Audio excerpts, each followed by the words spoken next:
بسم اللہ الرحمن الرحیم۔ پانچواں باب قرآنی نظام ربوبیت۔ گزشتہ باب میں بحث کا زیادہ حصہ نفس انسان سے متعلق تھا، اس لیے گفتگو بیشتر تجریدی ہو گئی تھی۔ چونکہ تجریدی گفتگو میں عام طور پر کچھ الجھاؤ سا ہوتا ہے، اس لیے ضروری معلوم ہوتا ہے کہ آگے بڑھنے سے پہلے اصل موضوع کو ذرا کھلے کھلے الفاظ میں سامنے لے آیا جائے تاکہ بات اچھی طرح واضح ہو جائے۔ بات یہ ہے کہ انسان نام ہے جسم اور نفس انسانی کا، جسے انسانی ذات کہا جاتا ہے۔ مقصد زندگی یہ ہے کہ انسان کے جسم کی پرورش بھی نہایت عمدگی سے ہو اور اس کے ساتھ ساتھ نفس انسانی کی ربوبیت، پرورش و تربیت بھی ہوتی جائے۔ لیکن مشکل یہ ہے کہ جسم کی پرورش کا اصول اور انسانی ذات کی پرورش کا اصول ایک دوسرے کی ضد ہے۔ جسم کی پرورش کا اصول یہ ہے کہ جسم کو کچھ ملے۔ میرا جسم اسی صورت میں پرورش پا سکے گا جب میں کچھ خود کھاؤں گا۔ یہ ہو نہیں سکتا کہ میں دوسروں کو کچھ کھلاؤں، خواہ یہ دوسرے میرے اپنے بیٹے ہی کیوں نہ ہوں، اور میرا جسم توانا ہوتا جائے۔ اپنے جسم کی پرورش اور توانائی کے لیے مجھے خود کھانا ہوگا۔ اس لیے جسم کی پرورش کا نظام یکسر انفرادی ہے۔ میرا جزو بدن وہی کچھ بنے گا جسے میں کھاؤں گا۔ جس چیز کو میں کسی دوسرے کو دے دوں گا اس سے میرے جسم کی پرورش نہیں ہو سکے گی۔ لہذا جسم کی پرورش کا اصول یہ ہے کہ تمہارا جسم کس قدر لیتا ہے، یہ وہ قانون ہے جسے کوئی بدل نہیں سکتا۔ لیکن انسانی ذات کی پرورش کا قانون اس کے برعکس ہے۔ اس کا اصول یہ ہے کہ تم دیتے کس قدر ہو، تم کائنات کے حسن میں کس قدر اضافہ کرتے ہو، تم دوسروں کی ضروریات پوری کرنے کے لیے کیا دیتے ہو، تم نوع انسان کی ربوبیت کے لیے کس قدر کنٹریبیوٹ کرتے ہو۔ تم جتنا زیادہ دیتے جاؤ گے اتنی ہی زیادہ تمہاری ذات کی کشاد ہوتی جائے گی۔ اسی کا نام نفس انسانی کی پرورش و تربیت ہے۔ اب بات یوں ہوئی کہ انسان نام ہے جسم اور انسانی ذات کا، پرورش و تربیت دونوں کی ضروری ہے، لیکن جسم کی پرورش لینے سے ہوتی ہے اور انسانی ذات کی پرورش دینے سے۔ یہ دونوں تقاضے ایک دوسرے کی ضد ہیں۔ ہم لیتے ہیں تو ہماری ذات کی ربوبیت نہیں ہوتی، اور دیتے ہیں تو جسم کی پرورش میں کمی واقع ہو جاتی ہے۔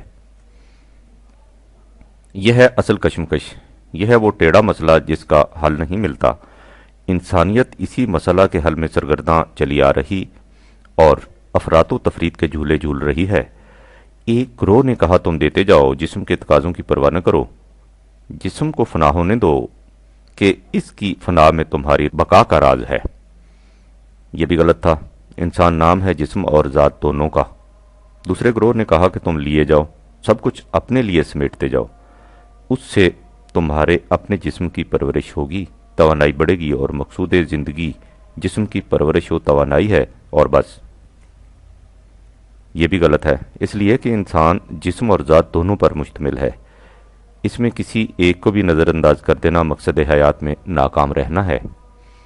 ذہنی انسانی اس سے آگے نہیں بڑھ سکا، وہ اس کج دار و مریض کی گتھی کو سلجھا نہیں سکا۔ اس سے اس کی اپنی ذات میں تضادات، کانٹروڈکشن پیدا ہو گئے، اور ان تضادات کا لازمی نتیجہ تھا کہ معاشرہ میں تضادات پیدا ہو جائیں۔ معاشرہ کے یہی تضادات ہیں جنہیں قرآن نے فساد یا ناہمواریاں کہہ کر پکارا ہے۔ قرآن کریم نے آ کر بتایا کہ ان تضادات میں توافق پیدا ہو سکتا ہے، کانٹروڈکشن آسانی سے ریزالو ہو سکتے ہیں۔ ایسا نظام قائم کیا جا سکتا ہے جس میں جسم اور ذات دونوں کے متضاد تقاضے بیک وقت پورے ہوتے جائیں، اور اس طرح یہ دونوں پرورش پا کر توانا ہوتے جائیں۔ اس نظام کا نام ہے نظام ربوبیت۔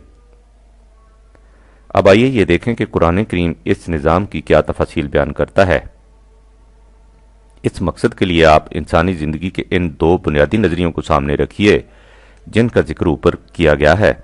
جیسا کہ پچھلے باب میں بتایا جا چکا ہے، قرآن کریم نے اس نظریے کے لیے جس میں انسان کی نگاہ صرف جسم کی پرورش تک محدود رہتی ہے، حیات الدنیا کی اصطلاح استعمال کی ہے۔ جس سے مراد ہے فقط انسان کی طبعی زندگی، اور اس زندگی کے حفظ و بقا کے لیے مفاد خواہش، قریبی مفاد، پیش پا افتادہ مفاد، عاجلہ مفاد ہی کو پیش نظر رکھنا۔ آئندہ صفحات میں اس نظریے کے لیے یہی اصطلاح استعمال کی جائے گی۔ اس کے برعکس دوسرا نظریہ ہے جس سے مقصود اس دنیا کی طبعی زندگی اور اس کے بعد انسانی ذات کے تسلسل کی زندگی دونوں ہیں۔ یہ اسلامی زندگی یا نظام ربوبیت ہے، یعنی وہ نظام جس میں انسانی جسم اور ذات دونوں کی نشو و نما ہو جاتی ہے، اس سے حال اور مستقبل، دنیا اور آخرت دونوں کی خوشگواریاں میسر آ جاتی ہیں۔ قرآن کریم کہتا ہے کہ جب انسان کے سامنے مفاد خواہش کا نظریہ رہے تو اس کی کیفیت یہ ہو جاتی ہے کہ وہ جمع کیے جاتا ہے لیکن اس کا پیٹ کبھی نہیں بھرتا۔ جمع فاؤا 70/18 سب کچھ سمیٹنا چاہتا ہے اور پھر اسے تھیلی میں ڈال کر اوپر سے اس کا منہ بند کر دیتا ہے تاکہ جمع شدہ سرمایہ کم نہ ہونے پائے۔ ان الانسان خلق حلوعا 70/19 یقیناً انسان بہت ہی بے صبرا ہے۔ حلوعن جو ہر وقت بھوکا رہے، جس کی بھوک کم نہ ہو، وہ دولت کی ہوس میں کھنچے چلا جاتا ہے۔ وَإِنَّهُ لِحُبِّ الْخَيْرِ لَشَدِيدٌ 100/8 روپیہ جمع کرتا رہتا ہے اور اسے گنتا رہتا ہے اور اس طرح 99 کے پھیر میں پڑ جاتا ہے۔ جمع مالم و عددہ 104/2 سمجھتا یہ ہے کہ یہی مال و دولت اسے حیات جاویدانی عطا کر دے گا۔ یحسب ان مالہ اخلدہ 104/3 اس کی نگاہ ہمیشہ مفاد عاجلہ امیجیٹ گین پر رہتی ہے۔ کلا بل تحبون العاجلہ 75/20 74/28 اور مستقبل کی خوشگواریوں کو نظر انداز کر دیتا ہے۔ وَتَذَرُونَ الْآخِرَةَ 75/21 مستقبل کی خوشگواریوں پر مفاد عاجلہ کو ترجیح دیتا ہے۔ بل توثرون الحیات الدنیا 87/16 چاہتا یہ ہے کہ اپنا بھی سب کچھ پاس رہے اور اس کے علاوہ جو کچھ دوسروں نے جمع کر رکھا ہے ان کے مرنے کے بعد وہ بھی اسی کے پاس آ جائے۔ وَتَأْكُلُونَ التُّرَاثَ أَكْلًا لَمًّا 89/19 لمّا کے معنی سمیٹنے کے ہیں۔ اس کی نیت یہ ہوتی ہے کہ ادھر ادھر کا مال اس کے پاس اس طرح چلا آئے جیسے گردنوا کا تمام پانی نشیب کی طرف آ کر کسی گڑھے میں اکٹھا ہو جاتا ہے۔ وَتُحِبُّونَ الْمَالَ حُبًّا جَمًّا 89/20 یہ لوگ صرف ضرورت کے لیے مال جمع نہیں کرتے بلکہ محض ہوس زر کی خاطر دولت سمیٹتے جاتے ہیں۔ اس ہوس کارانہ زندگی سے ان کی کیفیت یہ ہو جاتی ہے کہ ان میں سے ہر شخص کی یہ خواہش ہوتی ہے کہ وہ مال و دولت میں دوسروں سے بڑھ جائے، اور اس خواہش کی تسکین پوری ہی نہیں ہوتی حتیٰ کہ وہ قبر میں جا پہنچتا ہے۔ الہاکم التکاثر حتی زرتم المقابر 102/1-2 ایک دوسرے سے بڑھ جانے کی خواہش جس کا سلسلہ قبر تک جاری رہتا ہے تمہیں زندگی کے صحیح مقصد کی طرف سے غافل کر دیتی ہے۔ اس معاشرہ میں ایک انسان دوسرے انسان سے اس طرح الگ ہو جاتا ہے جیسے ان میں کسی نے ویجز ٹھونک دی ہوں۔ بعضکم لبعض عدو 2/36 اس کے بعد ان کی حالت یہ ہو جاتی ہے کہ بھائی بھائی سے الگ ہو جاتا ہے۔ یوم یفر المرء من اخیہ 80/34 اولاد ماں باپ سے جدا ہو جاتی ہے۔ وَأُمِّهِ وَأَبِيهِ 80/35 حتیٰ کہ میاں بیوی اور باپ بیٹے کے مفاد تک بھی ایک دوسرے سے متصادم ہو جاتے ہیں۔ وَصَاحِبَتِهِ وَبَنِيهِ 80/36 ہر شخص اپنے اپنے مفاد کے حصول اور تحفظ میں ایسا جذب ہوتا ہے کہ اسے دنیا و ما فیہا کی کوئی خبر نہیں رہتی۔ لِكُلِّ أَمْرٍ مِّنْهُمْ يَوْمَئِذٍ شَأْنٌ يُغْنِيهِ 80/27 ان میں ہر شخص یہ چاہتا ہے کہ وہ مشترکہ مفادات انسانیت کی بجائے اپنے اپنے مفاد کے حصول کے لیے الگ الگ پروگرام بنائے۔ بل یرید کل امر منہم ان یؤتی صحفا منشرۃ 74/52 اس نظریہ کے ماتحت جو کچھ افراد میں ہوتا ہے وہی کچھ اقوام میں ہوتا ہے۔ اس کی روح سے ہر قوم کی خواہش یہ ہوتی ہے کہ وہ دوسری قوموں کو زندگی کی خوشگواریوں سے محروم کر دے۔ کلما دخلت امت لعنت اختہا 7/38۔ اس جہنمی زندگی میں ہر قوم دوسری قوم کو محروم کرنے کی فکر میں ہوتی ہے۔ لعنا کے معنی ہے دور رکھنا، محروم کرنا، اور اس طرح دوسری قوموں سے آگے بڑھ جائے۔ ان تکونا امتن ہے یا اربع من امتن 16/92۔ اس کے بعد جس طرح ہر دولت مند یہ سمجھ لیتا ہے کہ مجھے اب دوسرے افراد انسانیہ کی کیا پرواہ ہے، میرا مال و دولت میرے لیے کافی ہے، اسی طرح ہر قوم اپنے آپ کو خود مکتفی سمجھ کر خیال کر لیتی ہے کہ مجھے اب دوسروں کی کوئی احتیاج نہیں، اور اس طرح احترام و تکریم انسانیت کے تمام اقدار و ضوابط سے سرکشی اختیار کر لیتی ہے۔ کلا ان الانسان لا یطغی ان رآہ استغنی 96/5-6۔ جب انسان اپنے آپ کو مستغنی تصور کر لیتا ہے تو پھر آئین و ضوابط سے سرکشی اختیار کر لیتا ہے۔ غور کیجئے کتنی بڑی ہے یہ حقیقت جسے قرآن نے 2 جملوں میں سمٹا کر رکھ دیا ہے۔ ایسا انسان سمجھتا ہے کہ میرا کوئی کچھ نہیں بگاڑ سکتا۔ ایحسب ان لن یقدر علیہ احد 90/5۔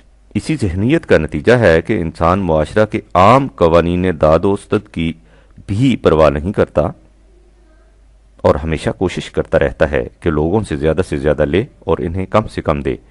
آپ اپنے معاشرے کے کاروباری حلقہ میں دیکھیے، ہر جگہ یہی ذہنیت کار فرما نظر آئے گی۔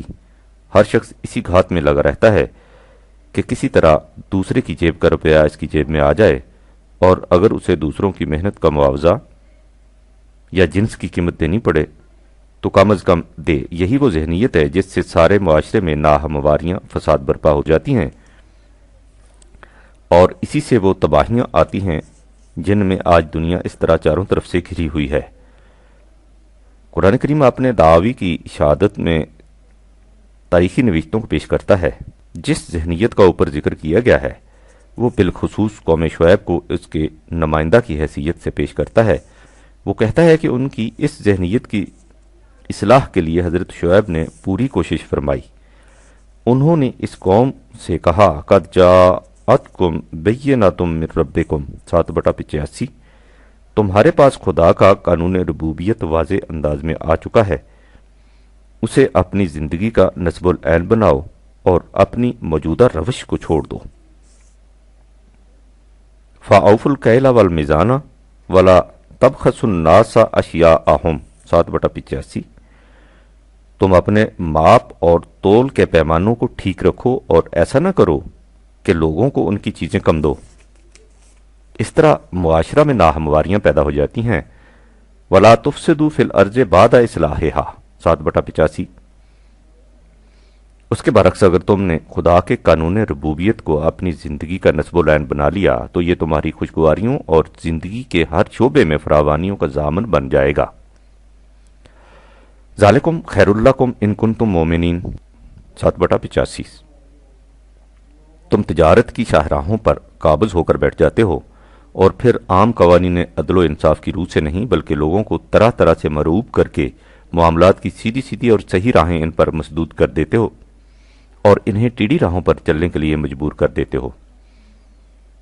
اس کا نتیجہ تباہی کے سوا اور کیا ہے؟ 11/84۔ سورہ شعراء میں ہے کہ حضرت شعیب نے ان سے کہا کہ اپنے ماپ تول میں ڈنڈی مت مارا کرو، وَلَا تَكُونُوا مِنَ الْمُخْسِرِينَ 26/81۔ سورہ عنکبوت میں ہے کہ حضرت شعیب نے ان سے کہا کہ تم مفاد عاجلہ سے صرف نظر کر کے مستقبل کے مفاد پر نگاہ رکھو۔ ورج الیوم الآخرہ 29/36۔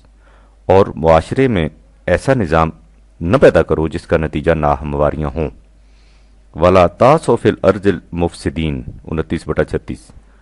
قرآن کریم نے قوم شعیب کو اس ذہنیت کے ترجمان کی حیثیت سے بطور تاریخی شہادت پیش کیا ہے، ورنہ وہ کہتا ہے کہ قریبی مفاد کے نظریہ کے ماتحت تمام انسانوں کی حالت یہی ہو جاتی ہے کہ وہ سب کچھ اپنے لیے سمیٹنے کی فکر میں پریشان رہتے ہیں اور دوسروں کے مفاد کی قطعاً کچھ پرواہ نہیں کرتے۔ وہ سامان نشو و نما کو اپنے لیے روک رکھتے ہیں۔ منائل للخیر 50/35۔ وہ انسانیت کے مفاد کلی کے لیے اول تو کچھ دینے پر آمادہ ہی نہیں ہوتے، اور اگر انہیں مجبوراً کچھ دینا ہی پڑ جائے تو بہت تھوڑا دیتے ہیں، اور پھر اس طرح اپنے ہاتھ کو سخت کر لیتے ہیں جس طرح پتھریلی زمین کسی رویدگی کو ابھرنے نہیں دیتی۔ وَآتَى قَلِيلًا وَأَقْدَى 53/34۔ اسی ذہنیت کو قرآن کریم نے دوسری جگہ ان الفاظ میں بیان کیا ہے، وَيْلٌ لِّلْمُطَفِّفِينَ 83/1۔ تباہی اور بربادی ہے اس نظام معاشرہ کے لیے جس میں لوگوں کی کیفیت یہ ہو کہ ہر شخص یہ چاہے کہ تمام مفاد اسی کے لیے ہو جائیں اور دوسروں کو جتنا ہو سکے کم ملے۔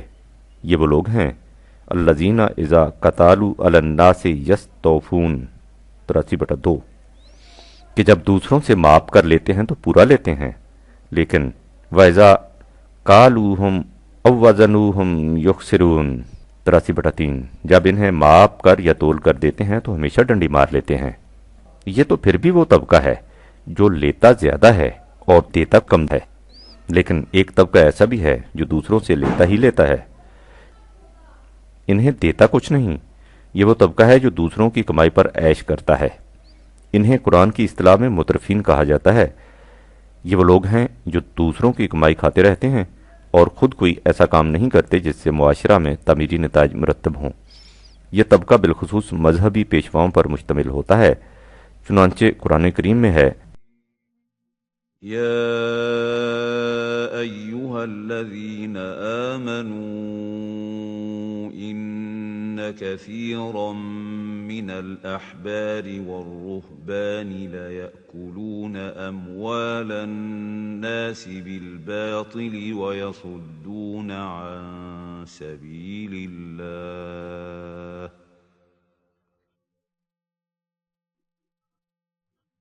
والذين يكنزون الذهب والفضة ولا ينفقونها في سبيل الله فبشرهم بعذاب أليم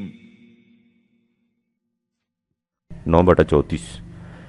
اے وہ جماعت جو خدا کے قانون ربوبیت کو اپنی زندگی کا نصب العین بنائے ہوئے ہو، اس حقیقت کو سامنے رکھو کہ ارباب طریقت و شریعت، علماء و مشائخ کا گروہ کثیر وہ ہے جو لوگوں کی کمائی کھاتا ہے اور ہمیشہ تخریبی نتائج کا موجب بنتا ہے، اور اس طرح لوگوں کو خدا کی طرف لے جانے والی راہ میں روک بن کر کھڑا ہو جاتا ہے۔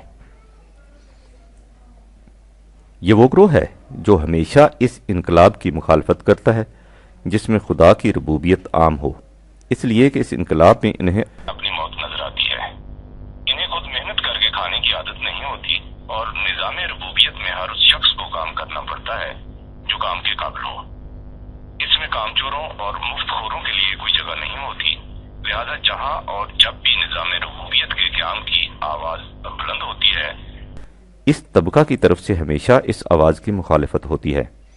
وہ عوام کو یہ کہہ کر مشتعل کرتے ہیں کہ دیکھو یہ نئی دعوت دینے والے تمہیں تمہارے آباء و اجداد کے مسلک سے ہٹانا چاہتے ہیں۔ انقلاب اور اس کی مخالفت کے ضمن میں یہی شروع سے ہوتا رہا ہے اور یہی ہوتا رہے گا۔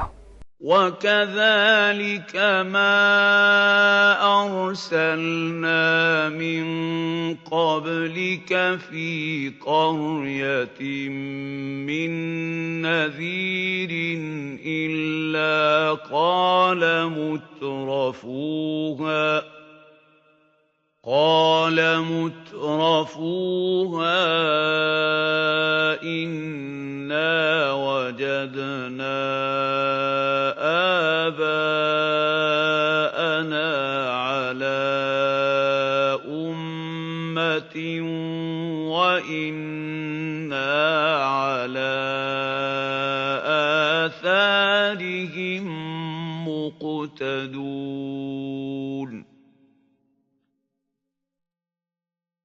43/23۔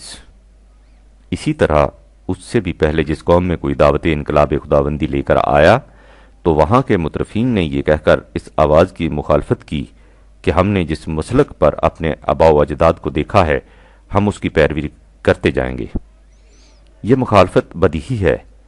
دوسروں کی کمائی پر آرام طلبی کی زندگی بسر کرنے والے کب چاہتے ہیں کہ انہیں نہ صرف خود کما کر کھانا پڑے بلکہ ان کی کمائی سے دوسروں کے لیے بھی سامان زیست بہم پہنچایا جائے۔ اس مقام پر قرآن کریم نے مذہبی پیشوائیت کو جو بطور مثال پیش کیا ہے تو اس میں ایک بڑا لطیف نکتہ پوشیدہ ہے۔ سرمایہ دار جو دوسروں کی کمائی کا استحصال کرتے ہیں تو انہیں بہرحال کچھ نہ کچھ سرمایہ لگانا پڑتا ہے اور بعض اوقات رسک بھی لینا پڑتا ہے، لیکن مذہبی پیشواؤں کا طبقہ ایسا ہے کہ انہیں ایک پائی بھی بطور سرمایہ لگانی نہیں پڑتی اور دوسروں کی کمائی کا بہترین حصہ ان کی طرف کھینچے چلا آتا ہے، نہ ہی انہیں اپنے اس کاروبار میں کسی قسم کا رسک اٹھانا پڑتا ہے۔ اس لیے غور سے دیکھیے تو مذہبی پیشوائیت نظام سرمایہ داری کی شدید ترین شکل ہے۔ اس لیے قرآن کریم نے دولت مند سرمایہ داروں سے بھی پہلے مترفین کے اس گروہ کا ذکر کیا ہے، 9/34۔ بہرحال یہ ہے قرآن کریم کی روح سے مفاد خواہش حیات الدنیا کو زندگی کا نصب العین بنانے والوں کی کیفیت۔ ان کے سامنے ہمیشہ مفاد عاجلہ رہتے ہیں اور مستقبل کی زندگی ان کی نگاہوں سے اوجل رہتی ہے۔ ان کی زندگی کی تمام تگ و تاز، ان کی ساری کوششیں مفاد خواہش کے حصول میں ضائع ہو جاتی ہیں اور وہ بزے میں خواہش سمجھتے رہتے ہیں کہ وہ بہت بڑا کام کر رہے ہیں، حالانکہ قیام انسانیت کی میزان میں ان کی کوششوں کا وزن پرکاہ کے برابر بھی نہیں ہوتا۔ قل هل ننبئكم بالأخسرين أعمالا الذين ضل سعيهم في الحياة الدنيا وهم يحسبون أنهم يحسنون صنعا أولئك الذين كفروا بآيات ربهم ولقائه فحبطت أعمالهم فلا نقيم لهم يوم القيامة وزنا 108/103-105۔ ان سے کہو کہ ہم تمہیں بتائیں کہ وہ کون لوگ ہیں جن کی تمام سعی و عمل کا نتیجہ نقصان کے سوا کچھ نہیں ہوگا۔ یہ وہ لوگ ہیں جن کے تمام پروگرام قریبی مفاد خواہش کے حصول میں ضائع ہو جاتے ہیں اور وہ اپنے دل میں سمجھتے ہیں کہ ہم بہت اچھے کام کر رہے ہیں۔ یہ وہ لوگ ہیں جو خدا کے قانون ربوبیت سے انکار کرتے ہیں اور حقائق کا سامنا کرنے سے جی چراتے ہیں۔ سو ان کے پروگرام بظاہر بڑے خوش آئند نظر آتے ہیں لیکن ان کے ٹھوس نتائج کبھی مرتب نہیں ہو سکتے۔ قیام انسانیت کے پروگرام میں ان کے اعمال کا کوئی وزن نہیں ہوگا، انہیں تولنے کے لیے میزان تک کھڑی کرنے کی ضرورت نہیں ہوگی۔ اس قسم کے معاشرے کی تباہی کے اسباب و علل تلاش کرنے کے لیے کسی خاص کاوش کی ضرورت نہیں، بات بالکل ظاہر ہے۔ ہم دیکھ چکے ہیں کہ ہر فرد کی عقل بے باک کا تقاضا یہ ہے کہ وہ اس فرد کے مفاد کا تحفظ کرے، کیونکہ انسان کو اپنی موت کے متعلق معلوم نہیں کہ وہ کب آئے گی، اس لیے وہ اپنی مفاد پرستی کی دوڑ میں کوئی آخری حد مقرر نہیں کر سکتا۔ اس کی عقل اسے ہر وقت عدم تحفظ، انسیکیورٹی کے خوف سے ڈراتی رہتی ہے، اس لیے وہ قبر تک سمیٹنے کی فکر کرتا رہتا ہے۔ لہٰذا اس کے مفاد غیر محدود ہوتے ہیں، لیکن اشیاء ضروریات ہمیشہ محدود ہوتی ہے۔ ان میں سے ہر ایک کی خواہش یہ ہوتی ہے کہ زیادہ سے زیادہ اشیاء ضروریات اس کے قبضے میں آ جائیں۔ اس کے لیے افراد میں کشمکش ہوتی ہے۔ یہ ظاہر ہے کہ جب دو آدمیوں نے ایک گھوڑے پر بیٹھنا ہو، ان میں سے ایک کو بہرحال پیچھے بیٹھنا ہوگا، لیکن اگر ان میں سے ہر ایک کی خواہش اور کوشش یہ ہو کہ وہ آگے بیٹھے تو اس کا نتیجہ ظاہر ہے۔ لہٰذا اس قسم کے معاشرے میں افراد کی باہمی کشمکش لازمی ہے۔ افراد سے آگے بڑھ کر یہی حال اقوام کا ہے۔ جس طرح ہر فرد کی عقل اس کے مفاد کا تحفظ چاہتی ہے اور زیادہ سے زیادہ سمیٹ لینے کی فکر کرتی ہے، اسی طرح ہر قوم کی مجموعی عقل بھی یہی چاہتی ہے کہ وہ زیادہ سے زیادہ وسائل پیداوار پر قابض ہو جائے۔ اس سے بین الاقوامی کشمکش شروع ہو جاتی ہے، جس کا نتیجہ تباہی اور بربادی کا وہ جہنم ہے جس میں آج ساری دنیا مبتلا ہے۔ جورڈ لکھتا ہے، جس معاشرے میں افراد کا منتہا نگاہ قریبی مفاد کا حصول ہو، اس میں کبھی توازن اور استحکام پیدا نہیں ہو سکتا۔ اس لیے کہ جب انسان کا مقصود حیات وہ چیزیں قرار پا جائیں جو دنیا میں اتنی افراد سے موجود نہیں، تو اس کا نتیجہ لامحالہ یہ ہوگا کہ چند آدمیوں کے پاس بہت کچھ آ جائے گا اور باقی اس سے محروم رہ جائیں گے۔ یہ محروم رہنے والے لوگ ہمیشہ غیر مطمئن اور مضطرب رہیں گے۔ اس قسم کے غیر مطمئن افراد معاشرے کی تباہی کا موجب بنتے ہیں۔ باقی رہے مترفین، سو ان کے متعلق برفا لکھتا ہے، کوئی معاشرہ صحت مند نہیں کہلا سکتا جس میں ایک فرد دوسرے کے خون سے فربا ہو۔ قریبی مفاد خواہش کے نظریے کے حامل معاشرہ کی یہی حالت ہوتی ہے۔ اس معاشرے کے اہل فکر حضرات اس جہنم کی شعلہ سامانیوں سے گھبرا کر سر جوڑ کر بیٹھتے ہیں کہ معلوم کریں کہ اس علم انگیز تباہی کے اسباب کیا ہیں، لیکن قرآن کہتا ہے کہ یہ اسباب اس قدر بدیہی اور نمایاں ہیں کہ ان کی دریافت کے لیے کسی تحقیقاتی کمیشن کی ضرورت ہی نہیں۔ وہ اپنے مخصوص انداز میں کہتا ہے کہ جب ان کی یہ حالت ہوتی ہے تو وہ کہتے ہیں کہ یہ خدا کی مرضی ہے، اس نے ایسا کر دیا۔ وہ جسے چاہے عزت دے، جسے چاہے ذلیل کر دے۔ فَيَقُولُ رَبِّي أَهَانَنِ 79/16۔ قرآن کہتا ہے کہ کلا 79/17 بالکل غلط۔ یہ ان کا فریب نفس ہے جو حقیقت کو سامنے نہیں آنے دینا چاہتا اور اپنی زندگی کی غلط روش کے نتائج کو خدا کی طرف منسوب کر کے اپنے آپ کو اطمینان دے لینا چاہتا ہے۔ ان کی یہ حالت اس لیے نہیں ہوئی کہ خدا نے خواہ ایسا کر دیا، یہ اس لیے ہوئی کہ انہوں نے معاشرہ ایسا بنا رکھا تھا جس میں کسی ایسے شخص کی عزت و تکریم نہیں ہوتی تھی جس کے متعلق سمجھ لیا جاتا تھا کہ وہ اکیلا ہے، اس کے ساتھ کوئی پارٹی نہیں، وہ بے یار و مددگار ہے، اس کا کوئی والی وارث نہیں۔ کلا بل لا تکرمون الیتیم 89/17۔ اور جس میں کوئی ایک دوسرے سے یہ نہیں کہتا تھا کہ جس شخص کی چلتی ہوئی گاڑی رک جائے، جس کی حرکت مبدل بیسکون ہو جائے، اس کے کھانے پینے کا بندوبست کرنا چاہیے۔ ولا تحاضون علی طعام المسکین 89/8۔ اس کے برعکس ہر شخص چاہتا تھا کہ جو کچھ اسے وراثت میں ہاتھ آئے سب کچھ سمیٹ کر رکھا جائے 89/19۔ اور ادھر ادھر کا مال اکٹھا ہو کر اسی کے گھر پہنچ جائے 89/26۔ اس معاشرہ کا انجام اگر جہنم کی تباہیاں نہ ہوتا تو اور کیا ہوتا؟ یہ آگ کہیں باہر سے نہیں آئی، وہی دولت جو انہوں نے جمع کر رکھی تھی بند رہنے سے اس قدر گرم ہو گئی ہے کہ اس سے ان کے جسم کو داغا جا رہا ہے 9/35۔ یہ وہ آگ ہے جو انہوں نے بڑے بڑے لمبے چوڑے سہاروں اور بروسوں کے ستونوں میں بند کر رکھی تھی، اب وہی آگ ان کے دلوں پر چڑھ رہی ہے 104/2-9۔ قرآن کہتا ہے کہ یہ لوگ در حقیقت انسانیت کی سطح تک پہنچے ہی نہیں تھے، ان کی زندگی حیوانی سطح پر ہی تھی، جو کھاتے پیتے ہیں اور اس کے بعد طبعی موت سے مر جاتے ہیں، اور اس زندگی کا نتیجہ یہ جہنم ہے 47/12۔ اس کے برعکس دوسرا نظریہ زندگی ہے جسے حیات آخرت یا کلی مفاد یا مستقبل کی خوشگواریوں کی اصطلاح سے تعبیر کیا گیا ہے۔ اگر پہلا نظریہ بخل ارسٹڈ انٹرسٹ کا ہے تو یہ دوسرا نظریہ انفاق اوپن انٹرسٹ کا ہے۔ حقیقت یہ ہے کہ خود لفظ انفاق جسے قرآن نے اس تکرار کے ساتھ اپنے ہاں استعمال کیا ہے، اس تصور کا صحیح مفہوم سامنے لے آتا ہے۔ نفق ایسی سرنگ کو کہتے ہیں جو دونوں طرف سے کھلی ہو، برخلاف سرب کے جس میں صرف اندر داخل ہونے کا راستہ ہو، آگے نکلنے کا راستہ نہ ہو۔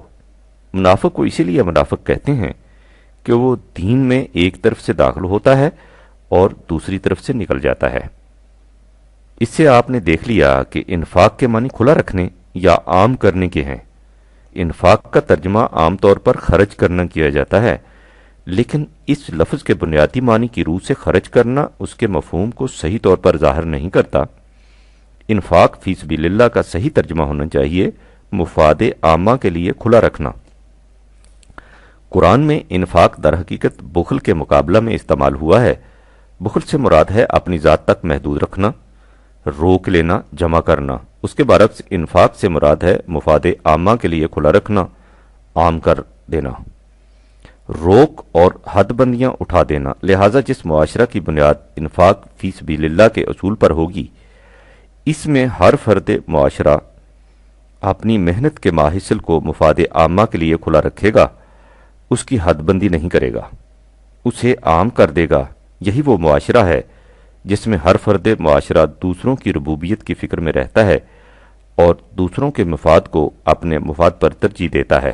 یوسرون علی انفسہم ولو کان بہم خصاصۃ 51/9۔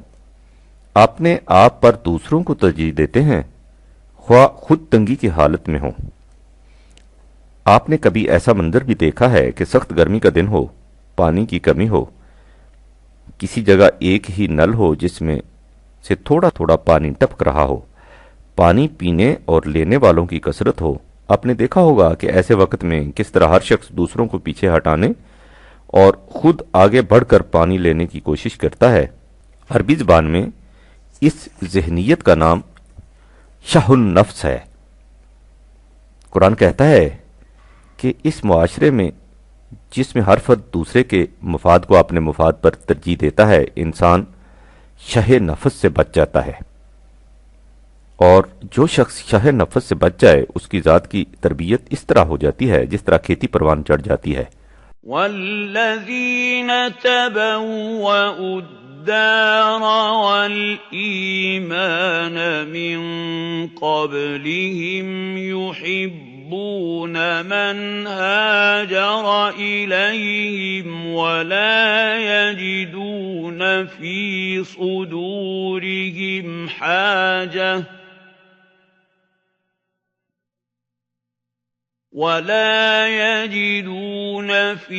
صدورهم حاجة مما أوتوا ويؤثرون على أنفسهم ولو كان بهم خصاصة ومن يوق شح نفسه فأولئك هم المفلحون۔ 59/9۔ اور جو شخص شح نفس سے بچ جائے تو سمجھیے کہ اس کی کھیتی پروان چڑھ گئی۔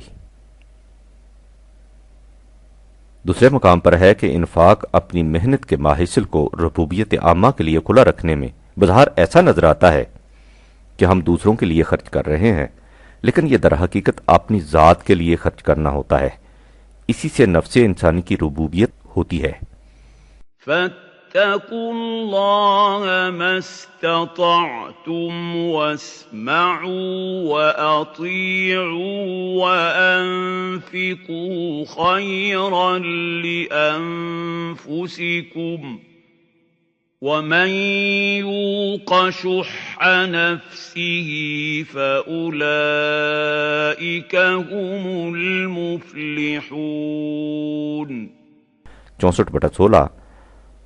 قرآن نے اس حقیقت کو بڑی شدت اور تکرار سے دل نشین کرایا ہے کہ جو کچھ تم کھلا رکھتے ہو اس کے متعلق یہ نہ سمجھو کہ وہ دوسروں کے کام آیا، تمہیں اس سے کچھ حاصل نہیں ہوا۔ وہ کہتا ہے یہ در حقیقت خود تمہاری اپنی ہی ذات کے کام آتا ہے۔ ليس عليك هداهم ولكن الله يهدي من يشاء وما تنفقوا من خير فلأنفسكم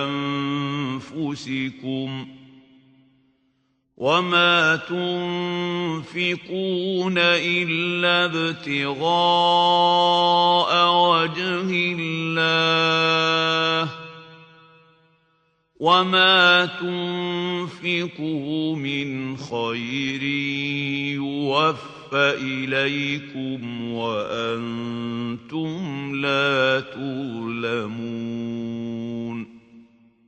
2/272۔ مال و دولت میں جو کچھ تم کھلا رکھتے ہو وہ در حقیقت تمہاری اپنی ہی ذات کے لیے ہوتا ہے، اس سے تمہاری اپنی ذات کی نشو و نما ہوتی ہے۔ 35/18۔ اس سے تم خوف اور حزن سے محفوظ رہتے ہو، اس کا ذرہ ذرہ تمہیں واپس مل جاتا ہے۔ یوفا علیکم و انتم لا تظلمون 2/272۔ اسی کو قرآن نے دیگر مقامات پر قرض سے تعبیر کیا ہے۔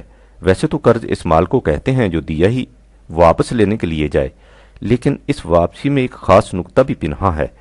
آپ نے کسی جگالی کرنے والے جانور کو دیکھا ہے، خام چارہ کا گولا میدا سے ابھر کر منہ میں آ جاتا ہے، اسے دانت آہستہ آہستہ چبا کر قابل ہضم بنا دیتے ہیں اور اس کے بعد اسے پھر میدے میں لوٹا دیتے ہیں، اسے قریض کہتے ہیں۔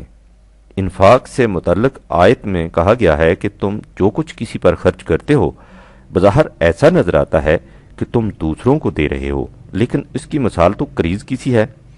تم جو کچھ خام شکل میں دیتے ہو، نظام ربوبیت اسے قابل ہضم صورت میں تمہیں لوٹا دیتا ہے۔ ان تقرض اللہ قرضا حسنا یضاعفہ لکم 64/17۔ اگر تم معاشرہ کا توازن قائم کرنے کے لیے کچھ دیتے ہو تو وہ تمہیں دگنی شکل میں واپس مل جاتا ہے۔ وَيَغْفِرْ لَكُمْ 64/17، اور تمہاری حفاظت کا سامان بن جاتا ہے۔ یاد رکھو، خدا کا نظام ربوبیت خود کچھ نہیں رکھ لیتا، بلکہ تمہاری محنتوں کو اس طرح خوشگوار نتائج سے بھرپور کر دیتا ہے جیسے بکری کے تھن جو اس طرح دودھ سے لبریز ہوں کہ ان میں سے دودھ کے قطرے ٹپک رہے ہوں۔ واللہ شکور حلیم 64/17۔ شکر کے یہی معنی ہیں، اور اس طرح تمہاری ذات کی ربوبیت سے تمہاری کیفیت اس اونٹ کی سی ہو جاتی ہے جو قوا کے اعتدال سے ایسا سکا اور بھاری بھرکم ہو جائے کہ یوں ہی ذرا ذرا سی بات پر بدک نہ اٹھے۔ حلیم کی یہ معنی ہے، یہ اس لیے کہ تمہارے سامنے تو صرف محسوس و مشہود نتائج ہی آتے ہیں، جیسے جسم کی پرورش، لیکن قانون خداوندی ان محسوس نتائج کے علاوہ ان نتائج کا حامل بھی ہوتا ہے جو تمہاری آنکھوں سے اوجھل ہوتے ہیں اور جو تمہاری مستقبل کی زندگی کو سنوارتے ہیں۔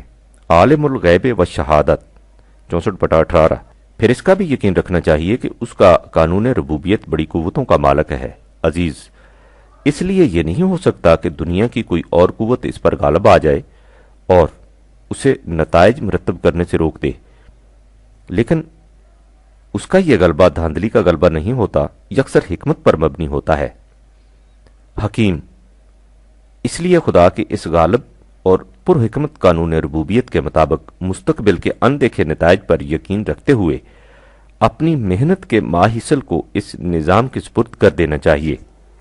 سورہ سبا میں ہے کہ رزق کی بست و کشاد خدا کے قانون ربوبیت کے مطابق ہوتی ہے۔ قل ان ربی یبسط الرزق لمن یشاء من عبادہ ویقدر لہ 34/39۔ اس قانون مشیت کا بنیادی اصول یہ ہے کہ تم جس قدر مفاد کلی کے لیے کھلا رکھو اسی قدر رزق میں کشائش ہوگی۔ جیسا کہ اوپر لکھا گیا ہے، مال و دولت کو نوع انسانی کی ربوبیت کے لیے کھلا رکھنے میں بظاہر نظر آتا ہے کہ مال ہاتھ سے چلا گیا، لیکن در حقیقت یہ جاتا نہیں، نہایت خوشگوار شکل میں واپس آ جاتا ہے۔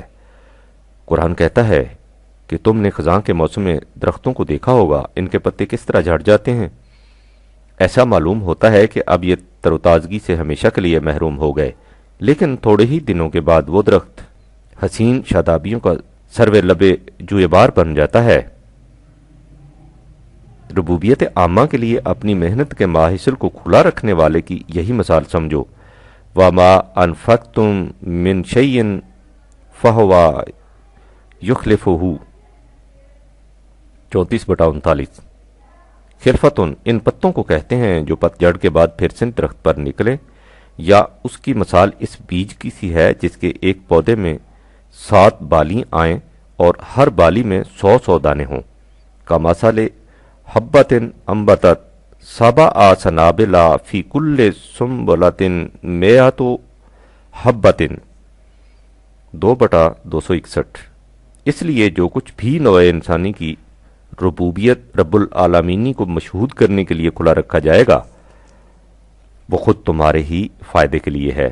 وما تنفقوا من خیر فلانفسکم 2/272، یہ تمہیں پورا پورا واپس مل جائے گا، اس میں ذرا بھی کمی نہیں ہوگی۔ یوفا علیکم وانتم لا تظلمون 2/272، اس لیے کہ اس سے تمہاری ذات میں پختگی پیدا ہو جائے گی۔ تثبیتم من انفسہم 2/265، اس سے تمہاری نگاہوں میں فراخی اور ظرف میں وسعت آ جائے گی، اور اس طرح تمہاری ذات حدود فراموش ہوتی چلی جائے گی۔ لن تنالوا البر حتی تنفقوا مما تحبون 3/91، اور اگر تم وسعت و کشادگی چاہتے ہو تو اس کا طریقہ یہ ہے کہ اپنی محنتوں کا عزیز ترین ماحصل ربوبیت عامہ کے لیے کھلا چھوڑ دو۔ اسی لیے دوسری جگہ کہا ہے کہ وہ انفاق جس سے دل میں کبیدگی پیدا ہو اور تون و کرہن کیا جائے اس کا نتیجہ کچھ نہیں۔ ولا ينفقون الا وهم کارہون 9/54، نیز 2/264، 3/116، 4/28۔ ربوبیت عامہ کے لیے انفاق کی صورت یہ ہوتی ہے کہ نہ ستائش کی تمنا نہ صلہ کی امید۔ لا نرید منکم جزاء ولا شکورا 76/9، اس لیے کہ جو انفاق قانون خداوندی کی ربوبیت اعلیٰ کے لیے ہوتا ہے، ابتغاء وجہ ربہ الاعلیٰ 92/20، اس کا صلہ انسان کی اپنی ذات کی نشو و نما ہوتا ہے۔ الذی یؤتی مالہ یتزکیٰ 92/18، اس لیے اس کے بدلہ میں دوسروں سے صلہ اور ستائش کا کیا سوال۔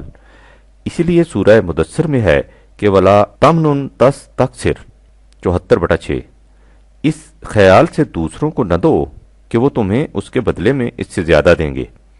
دوسروں کی کمی کو پورا کرنے کا صلہ یہ ہے کہ اس سے خود تمہاری ذات کی کمی پوری ہو جاتی ہے۔ حل جزاؤ الا الاحسان الا الاحسان 55/60، یہ ہے انفاق کا صحیح مفہوم۔ قرآن ایک ایسے معاشرے کی تشکیل چاہتا ہے جس میں تمام افراد معاشرہ اس قسم کے انفاق، اپنی محنتوں کے ماحصل کو ربوبیت عامہ کے لیے کھلا چھوڑ دینے کو اپنی زندگی کا نصب و لعن بنائیں۔ وہ اس قسم کے مثالی معاشرہ آئیڈیل سوسائٹی کو جنت کہہ کر پکارتا ہے۔ اس جنت کی خصوصیت رزق کی فراوانی ہے۔ ہم قصہ آدم کے ضمن میں پہلے دیکھ چکے ہیں کہ جنت کی زندگی میں کیفیت یہ تھی کہ انسان جہاں سے جی چاہے سیر ہو کر کھا سکتا تھا۔ راغتم حیث شئتما 2/35، آدم سے کہا گیا تھا کہ اگر تم نے ابلیس غیر خدائی قانون کی بات مان لی تو وہ تمہیں اس جنت سے نکال دے گا جہاں تمہیں نہ بھوک کی فکر ہے، نہ لباس کی، نہ پیاس کی تکلیف ہے، نہ مکان کی 20/118۔ تمام ضروریات زندگی نہایت اطمینان سے پوری ہو جاتی ہیں۔ اگر تم نے اس معاشرے کو چھوڑ کر غیر خدائی قانون کے مطابق زندگی اختیار کر لی تو یاد رکھو، زندگی کے بلند مقاصد تو ایک طرف، تمہیں ان معاشی ضروریات کے حصول کے لیے بھی مشقت اٹھانی پڑے گی۔ فتشقا 20/117۔ آدم نے اس تصور حیات کو چھوڑ دیا اور مشقت میں پڑ گیا۔ آدم اس جنت سے کس طرح نکلا اور اس کا نتیجہ کیا ہوا، اسے قرآن نے بڑے بلیغ انداز میں بیان کیا ہے۔ اس جنت میں آدم کی حالت یہ تھی کہ جان سے جی چاہے سیر ہو کر کھاتا پیتا تھا۔ وَكُلَا مِنْهَا رَغَدًا حَيْثُ شِئْتُمَا، اس سے کہا یہ گیا تھا کہ وَلَا تَقْرَبَا هَٰذِهِ الشَّجَرَةَ 2/35، تم اس شجر کے قریب نہ جانا۔ یہ شجر کیا تھا؟ اس کے متعلق بہت کچھ کہا گیا تھا، لیکن اس کے معنی خود اس لفظ کے اندر پوشیدہ ہے۔ شجر کے معنی ہے انسانوں کا الگ الگ رہنا، باہمی اختلاف پیدا ہونا، ایک دوسرے کا دشمن ہو جانا۔ اس سے ظاہر ہے کہ یہ شجر الگ الگ مفاد کی اختلافی زندگی تھی۔ آدم ابلیس کے فریب میں آ گیا اور اس سے جنت کی زندگی چھن گئی۔ اس کا نتیجہ کیا نکلا؟ بعضکم لبعض عدو 2/36۔ افراد آدم ایک دوسرے سے الگ الگ ہو گئے، اجتماعی مفاد کلی کی بجائے انفرادی مفاد کی زندگی شروع ہو گئی۔ دوسری جگہ ہے ابلیس نے آدم سے کہا کہ آؤ میں تمہیں بتاؤں کہ حیات جاوداں حاصل کرنے کا راز کیا ہے۔ قال یا آدم هل ادلک علی شجرۃ الخلد وملک لا یبلی 20/119۔ اس نے آدم سے کہا کہ تم اپنی اولاد کے ذریعے حیات جاوید حاصل کر سکتے ہو، تم اپنی موت کے بعد اپنی اولاد کی شکل میں زندہ رہ سکتے ہو، اس لیے حیات جاویداں کا راز اولاد پیدا کرنے میں ہے۔ فَأَكَلَا مِنْهَا فَبَدَتْ لَهُمَا سَوَآتُهُمَا 20/121۔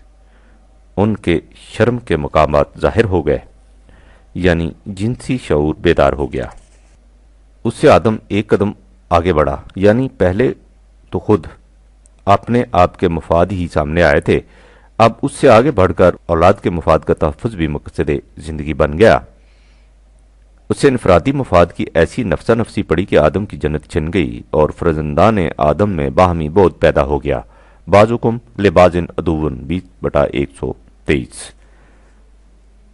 اب اس کے بعد پھر سے اسی جنتی معاشرہ کی تشکیل، اسی فردوس گمگشتہ کی بازیابی مقصد زندگی ہے۔ یہ اسی صورت میں ممکن ہے کہ ابن آدم اپنے معاشرہ کو خدا کے قانون ربوبیت کے مطابق متشکل کرے۔ فمن تابع ہدایہ فلا خوف علیہم ولا ہم یحزنون 2/38۔ سورہ طٰہٰ کی ان آیات کے بعد جنہیں اوپر درج کیا گیا ہے، فرمایا کہ فَمَنِ اتَّبَعَ ہدایہ فلا یضل ولا یشقی 20/123۔ یعنی جنت سے نکلنے کے بعد آدم کی حالت یہ ہوگی کہ وہ سامان و رزق، کھانے پینے، لباس، مکان کی فکر میں مارا مارا پھرتا تھا۔ فتشقی 20/127۔ اس سے کہا گیا کہ اگر تم اپنی زندگی کو وحی الہی کے تابع لے آؤ گے تو اس کا نتیجہ یہ ہوگا کہ تشقی کی حالت ختم ہو جائے گی اور پھر وہی رزق کی فراوانیاں حاصل ہو جائیں گی۔ لیکن اگر اس کے بعد پھر اس ضابطہ سے روگردانی کی تو پھر تمہاری معاش تنگ ہو جائے گی۔ وَمَنْ أَعْرَضَ عَنْ ذِكْرِي فَإِنَّ لَهُ مَعِيشَةً ضَنْكًا 20/124۔ اور جس نے میرے ضابطۂ قانون سے اعراض برتا تو اس کی معیشت تنگ ہو جائے گی۔ دوسرے مقام پر ہے کہ جب انسان نے پھر سے اپنے معاشرہ کو انہی خطوط پر متشکل کر لیا تو پھر وہی جنتی کیفیت پیدا ہو جائے گی۔ اس جنت میں رزق کی فراوانی ہوگی۔ وَلَهُمْ رِزْقُهُمْ فِيهَا بُكْرَةً وَعَشِيًّا 19/62۔ اس میں ان کے لیے سامان معیشت غیر منقطع ہوگا۔ وہاں رزق کے حصول کے لیے نہ کوئی پریشانی ہوگی، نہ مصیبت، نہ مشقت ہوگی، نہ تشویش۔ لا یمسنا فیہا نصب ولا یمسنا فیہا لغوب 35/35۔ وہاں فکر معاش کا خیال تک نہیں ستائے گا۔ وَقَالُوا الْحَمْدُ لِلَّهِ الَّذِي أَذْهَبَ عَنَّا الْحَزَنَ 35/34۔ اس معاشرہ کے افراد قانون خداوندی کی مدح و ستائش میں زمزمہ بار ہوں گے، جس نے انہیں ان کی اور ان کی اولاد کی معیشت کی فکر سے آزاد کر دیا۔ کیونکہ اس معاشرہ میں رزق کے لیے باہمی چھینا چپٹی نہیں ہوگی، اس لیے دلوں میں عداوت اور کینہ، بغض اور حسد کے شعلہ بار جذبات بھی نہیں اٹھیں گے۔ وَنَزَعْنَا مَا فِي صُدُورِهِمْ مِنْ غِلٍّ 7/43۔ ان کے سینے جذبات بغض و کدورت سے صاف ہوں گے، ہر طرف سے امن اور سلامتی کی ہوائیں چلیں گی۔ ادخلوها بسلام آمنین 15/46۔ وہ سب ایک ہی دسترخوان پر آمنے سامنے بیٹھ کر کھائیں گے۔ اخواناً علی سرر متقابلین 15/47۔ اس معاشرہ میں فراوانی رزق کی یہ کیفیت عارضی نہیں ہوگی، بلکہ ہمیشہ ایسی ہی حالت رہے گی۔ وَمَا هُمْ مِنْهَا بِمُخْرَجِينَ 15/48۔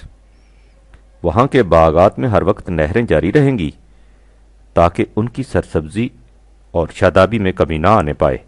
بڑے سے بڑا حادثہ بھی ان کی اس زندگی میں انتشار پیدا نہیں کر سکے گا۔ لا یحزنہم الفزع الاکبر 21/3۔ اس معاشرہ میں وہ اپنی آنکھوں سے دیکھ لیں گے کہ خدا کی صفت رب العالمینی تمام کائنات کی پرورش و ربوبیت کس طرح مشہود شکل میں سامنے آ جاتی ہے۔ وآخر دعواناہم ان الحمد للہ رب العالمین 10/10۔ یہ ہے مختصر سا نقشہ اس معاشرے کا جو خدا کے قانون ربوبیت کے مطابق متشکل ہوتا ہے۔ اس معاشرہ کے پورے خط و خال اور تفصیلی کو آپ دیکھنے ہوں تو قرآن کریم کے ان مقامات کو سامنے لائیے جن میں جنت کی تفاصیل دی گئی ہیں۔ حقیقت ابھر کر سامنے آ جائے گی کہ اس معاشرہ میں انسان کس قسم کی شگفتہ اور شاداب زندگی بسر کرے گا، لیکن جب انسان ضابطۂ خدابندی کو چھوڑ دے گا تو پھر وہی پریشانیاں شروع ہو جائیں گی۔ یعنی جب انسان اپنے معاشرے کو اپنے بنائے ہوئے قانون کے مطابق متشکل کرے گا تو اس میں انسانی ذات کی نشو و نما کا تو ذکر ہی کیا، روٹی کے مسئلہ کا حل بھی کہیں نظر نہیں آئے گا۔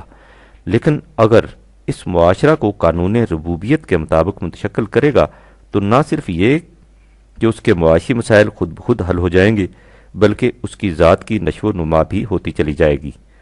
اس سے آپ نے یہ بھی دیکھ لیا کہ نظام ربوبیت نہ محض روحانی مسئلہ ہے اور نہ ہی محض معاشی، اس میں معاشی اور روحانی دونوں مسائل حل ہو جاتے ہیں۔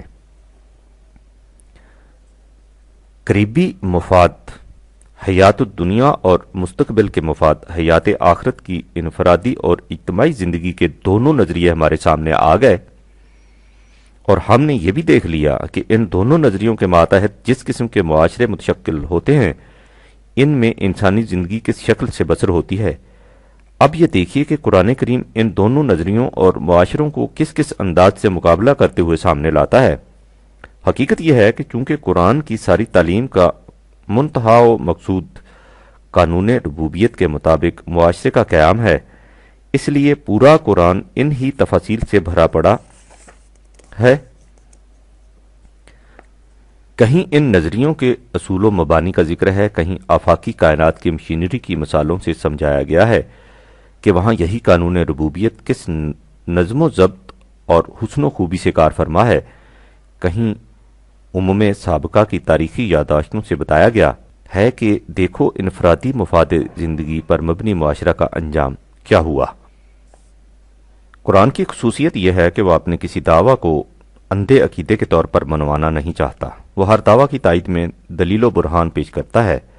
وہ کہتا ہے کہ تم میرے دعاوی کو علم و بصیرت کی میزان میں تولو تو پھر دیکھو کہ ان کا وزن کیا نکلتا ہے۔ اگر یہ اس میزان پر پورے اتریں تو انہیں مانو۔ اس کے ساتھ ہی وہ یہ بھی کہتا ہے کہ جب میں کسی دعوے کو بلا دلیل و برہان نہیں منواتا تو تمہارے لیے بھی یہ مناسب نہیں کہ تم ان کا انکار بلا دلیل و برہان یوں ہی سرہلا کر دو۔ اگر تم ان دعاوی کو جٹلاتے ہو تو ہاتو برہانکم ان کنتم صادقین 27/64، تم اپنے دعوے کی تائید میں دلیل پیش کرو۔ اسے اپنے دعوی کی صداقت پر اس قدر محکم یقین ہے کہ وہ اس کے ساتھ ہی کہہ دیتا ہے کہ جاؤ جتنی جی چاہے کوشش کر دیکھو، تمہیں ان دعوی کے خلاف علم کی بارگاہ سے کوئی دلیل نہیں مل سکے گی۔ لا برہان لاہو 23/117، کتنا بڑا ہے یہ دعویٰ اور کس قدر حتم و یقین کے ساتھ اسے پیش کیا گیا ہے۔ یہ اس لیے کہ وہ کہتا ہے کہ قرآنی دعوی محض ظنوں کے آس پر مبنی نہیں، علم و حکمت پر مبنی ہے، اس لیے اسے علم کی شہادت سے گھبرانے کی ضرورت نہیں۔ یہی وجہ ہے کہ وہ بار بار ان لوگوں کی زجر و توبیخ کرتا ہے جو علم و برہان سے کام نہیں لیتے اور محض ظن و تخمین اور اسلاف کی تقلید کی بنا پر قرآنی دعوی سے انکار کر دیتے ہیں۔ اس تمہید کے بعد آگے بڑھیے اور دیکھیے کہ ان دونوں نظریوں کے متعلق قرآن کیا کہتا ہے۔ ہم دیکھ چکے ہیں کہ انفرادی مفاد کے نظریہ کی علت لینا ہے، اس کے برعکس نظام ربوبیت کا مدار دینے پر ہے۔ دیکھیے وہ اس تفریق و تمیز کو کتنے واضح الفاظ میں بیان کرتا ہے۔ وہ کہتا ہے کہ تم اس جہان کارزار میں بڑی جد و جہد کرتے ہو لیکن تمہاری کوششوں کے رخ مختلف سمتوں میں ہوتے ہیں۔ ان سعیکم لشتی 92/4، ان مختلف سمتوں کی چھوٹی چھوٹی شاخیں کتنی ہی زیادہ کیوں نہ ہوں، آخر الامر یہ دو بڑی شاخوں میں بڑھ جاتی ہیں، ایک شاخ ہے دینے کی اور ایک شاخ ہے لینے کی۔ تو یاد رکھو جس نے دینا سیکھا اور اس طرح اپنی محنت کے ماحصل کو خدا کے قانون ربوبیت کے ساتھ ہم آہنگ کر لیا، فَأَمَّا مَنْ آتَ وَاتَّقَى 92/5، اور یوں معاشرہ کے توازن کو برقرار رکھ کر اپنے نظریہ زندگی کو سچ کر دکھایا، وَصَدَّقَ بِالْحُسْنَى 92/6، تو اس کا نتیجہ یہ ہوگا کہ اس پر فراوانی اور آسانی کی راہیں کھول دی جائیں گی۔ فاسا نویسرہ للیسرا 92/7 یہ ہے ایک نظریہ زندگی اور اس کا نتیجہ۔ اس کے برعکس جس نے دوسرا نظریہ زندگی اختیار کیا اور سب کچھ سمیٹ کر اپنے لیے رکھنے کی فکر میں لگ گیا اور سمجھ بیٹھا کہ اب ہر شے سے بے نیاز ہو چکا ہوں، وَأَمَّا مَن بَخِلَ وَاسْتَغْنَىٰ 92/8 اور اس طرح اس نے اپنے معاشرہ کے توازن کو بگاڑ دیا، وَكَذَّبَ بِالْحُسْنَىٰ 92/2 تو اس کا نتیجہ یہ نکلے گا کہ اس پر مشقت اور اسرت کی راہیں آسان ہو جائیں گی۔ فَسَنُيَسِّرُهُ لِلْعُسْرَىٰ 92/10 لیکن اس قسم کا ناہموار معاشرہ زیادہ دیر تک قائم نہیں رہ سکے گا، اس میں انقلاب آ کر رہے گا۔ جب انقلاب آئے گا تو اس وقت جمع کردہ مال انسان کے کسی کام نہ آ سکے گا۔ وَمَا يُغْنِي عَنْهُ مَالُهُ إِذَا تَرَدَّىٰ 92/11 اس نے یہ نظریہ زندگی اس لیے اختیار کیا تھا کہ اس نے سمجھ لیا تھا کہ زندگی کا مقصد کھانا پینا، جس میں انسانی کی پرورش ہے، جس کے لیے انسان اپنے رجحانات خواہ و جبلت پر مبنی ہوں اور خواہ تنہا عقل پر کافی ہیں۔ حالانکہ حقیقت یہ ہے کہ انسانی زندگی کی نشو و ارتقاء کے لیے انسان کے خود ساختہ قوانین کبھی کامیاب نہیں ہو سکتے، اسی لیے یہ فریضہ خدا نے اپنے ذمے لے رکھا ہے۔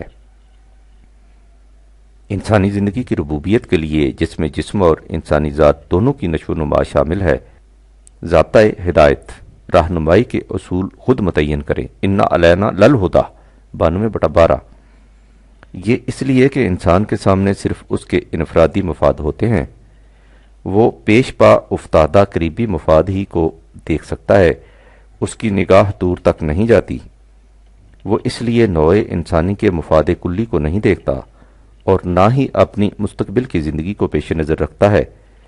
اس کے برعکس ہمارے خدا کے سامنے قریب اور بعید، حال اور مستقبل، فرد اور نوع انسانی سب کے مفاد ہوتے ہیں۔ اِنَّا لَلْآخِرَةَ وَالْأُولَىٰ 92/12 لہٰذا تم ان لوگوں کو ان کے انفرادی نظریہ زندگی کے معال و عواقب سے آگاہ کر دو اور انہیں بتا دو کہ اس کا نتیجہ یہ ہوگا کہ تمہاری زندگی کی کھیتی جھلس کر رہ جائے گی۔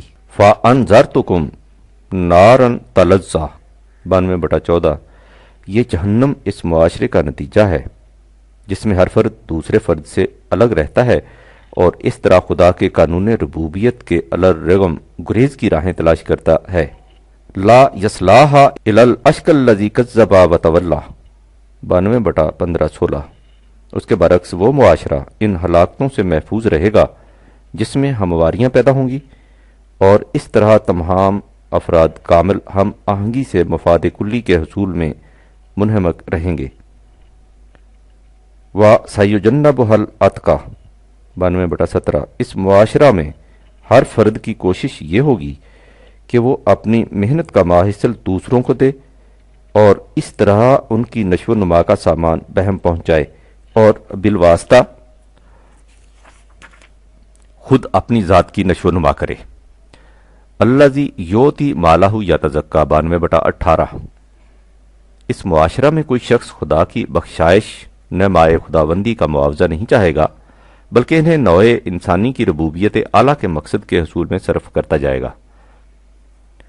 وَمَا لِأَحَدٍ عِندَهُ مِن نِعْمَةٍ تُجْزَىٰ إِلَّا ابْتِغَاءَ وَجْهِ رَبِّهِ الْأَعْلَىٰ 92/19-20 اس معاشرہ کے حسین و درخشندہ نتائج فوراً سامنے آ جائیں گے۔ وَلَسَوْفَ يَرْضَىٰ 92/21 آگے بڑھنے سے پہلے ایک نقطہ پر مزید غور کرنا ضروری ہے جو مندرجہ بالا آیات میں بیان کیا گیا ہے۔ اللہ تعالیٰ نے کہا ہے کہ تمہاری عقل تمہاری رہنمائی کے لیے کافی نہیں، رہنمائی ہم ہی دے سکتے ہیں۔ وَإِنَّ عَلَيْنَا لَلْہُدیٰ 92/12 یہ نقطہ قرآنی تعلیم کا نقطہ ماسکہ ہے اور یہیں سے وحی کی ضرورت واضح ہو جاتی ہے۔ ہم دیکھ چکے ہیں کہ ہر فرد کی عقل کا تقاضا اس کے اپنے مفاد کا تحفظ ہے اور اسی طرح ہر قوم کا تقاضا اس قوم گروپ کے مفاد کا تحفظ ہے۔ حقیقت یہ ہے کہ فرد اپنے آپ کو گروپ کے ساتھ متمسک ہی اس لیے کرتا ہے کہ وہ دیکھتا ہے کہ گروپ کے ساتھ رہنے میں وہ زیادہ محفوظ ہو جاتا ہے۔ نہ فرد کی عقل کسی دوسرے فرد کا مقابلہ سوچ سکتی ہے، نہ قوم گروپ کی عقل کسی دوسری قوم گروپ کے مفاد کا خیال رکھ سکتی ہے۔ مفاد غیر کا تحفظ عقل کے بس کی چیز نہیں۔ جس طرح میری آنکھ صرف مجھے دکھا سکتی ہے، میرے کان صرف مجھے سنا سکتے ہیں، میری زبان صرف مجھے ذائقہ کا علم دے سکتی ہے، اسی طرح میری عقل صرف میرے مفاد کا تحفظ کر سکتی ہے۔ لہذا کسی فرد یا افراد کے مجموعہ قوم کی عقل کے بس کی بات نہیں کہ وہ نوع انسانی یعنی اپنے سے باہر دیگر افراد یا اقوام کے مفاد کے لیے کوئی نظام وضع کر سکے۔ اس کے لیے ضروری ہے کہ انسان کو کسی ایسے مقام سے رہنمائی ملے جو انسانی جذبات سے بلند ہو، یعنی وہ سرچشمہ ہدایت یکسر خارجی آبجیکٹو ہونا چاہیے۔ اسے قرآن کی اصطلاح میں وحی کہتے ہیں۔ یہی وجہ ہے کہ قرآن نے کہا ہے کہ اس قسم کا نظام ربوبیت قائم کرنے کے لیے تمہاری عقل کافی نہیں، کیونکہ اس میں تمہارے جذبات کی آمیزش ہوتی ہے۔ یہ رہنمائی ہماری طرف سے ہی مل سکتی ہے۔ انا علینا للہدا 92/12، اور یہ اس لیے کہ تم صرف اپنا اپنا مفاد دیکھ سکتے ہو اور ہم مفاد کلی کو سامنے رکھ سکتے ہیں۔ اقبال کے الفاظ میں، عقل خود میں غافل از بہبود غیر، سود خود بیند نہ بیند سود غیر، وہی حق بنیندہ سود ہما، در نگاہش سود و بہبود ہما۔ اب آپ پھر اسی موضوع کو سامنے لائیے جو پیچھے سے چلا آ رہا ہے۔ اس حقیقت کو قرآن نے سورہ روم میں دوسرے انداز میں بیان کیا ہے۔ وہ کہتا ہے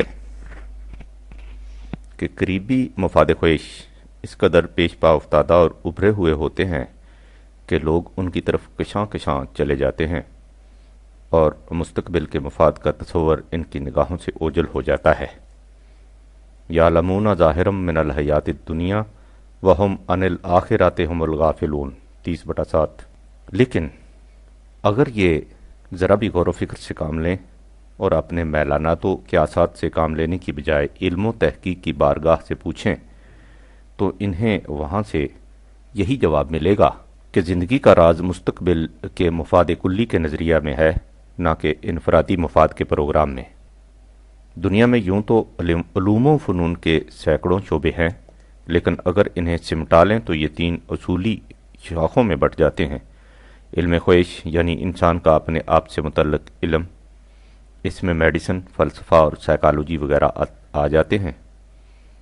علم کائنات جس میں سائنس کے تمام شعبے آ جاتے ہیں، اور نوع انسانی کی تاریخ۔ قرآن کہتا ہے کہ علم کے ان تینوں شعبوں میں تحقیق کرو اور پھر دیکھو کہ کارگاہ عالم لینے کے انفرادی نظریہ کے ماتحت چل رہا ہے یا دینے کے عالمگیر اجتماعی نظریہ کے مطابق۔ سب سے پہلے خود انسان کو لیجئے، اولم یتفکروا فی انفسہم، ذرا دیکھو کہ جسم انسانی میں کس طرح ہر عضو اور اس کا ہر حصہ اس کوشش میں لگا ہوا ہے کہ جو کچھ اس کے پاس آئے وہ اسے دوسروں تک پہنچا دے۔ معدہ، جگر، پھیپھڑے، دل، دماغ، شریان، وریدیں، حتیٰ کہ ذرا ذرا سے خلیے، سیلز، سب کے سب دن اور رات اسی کوشش میں سرگرداں ہیں کہ جو کچھ ان کے پاس آئے اس میں اپنی محنت کو شامل کر کے جلد سے جلد دوسروں تک پہنچا دیں۔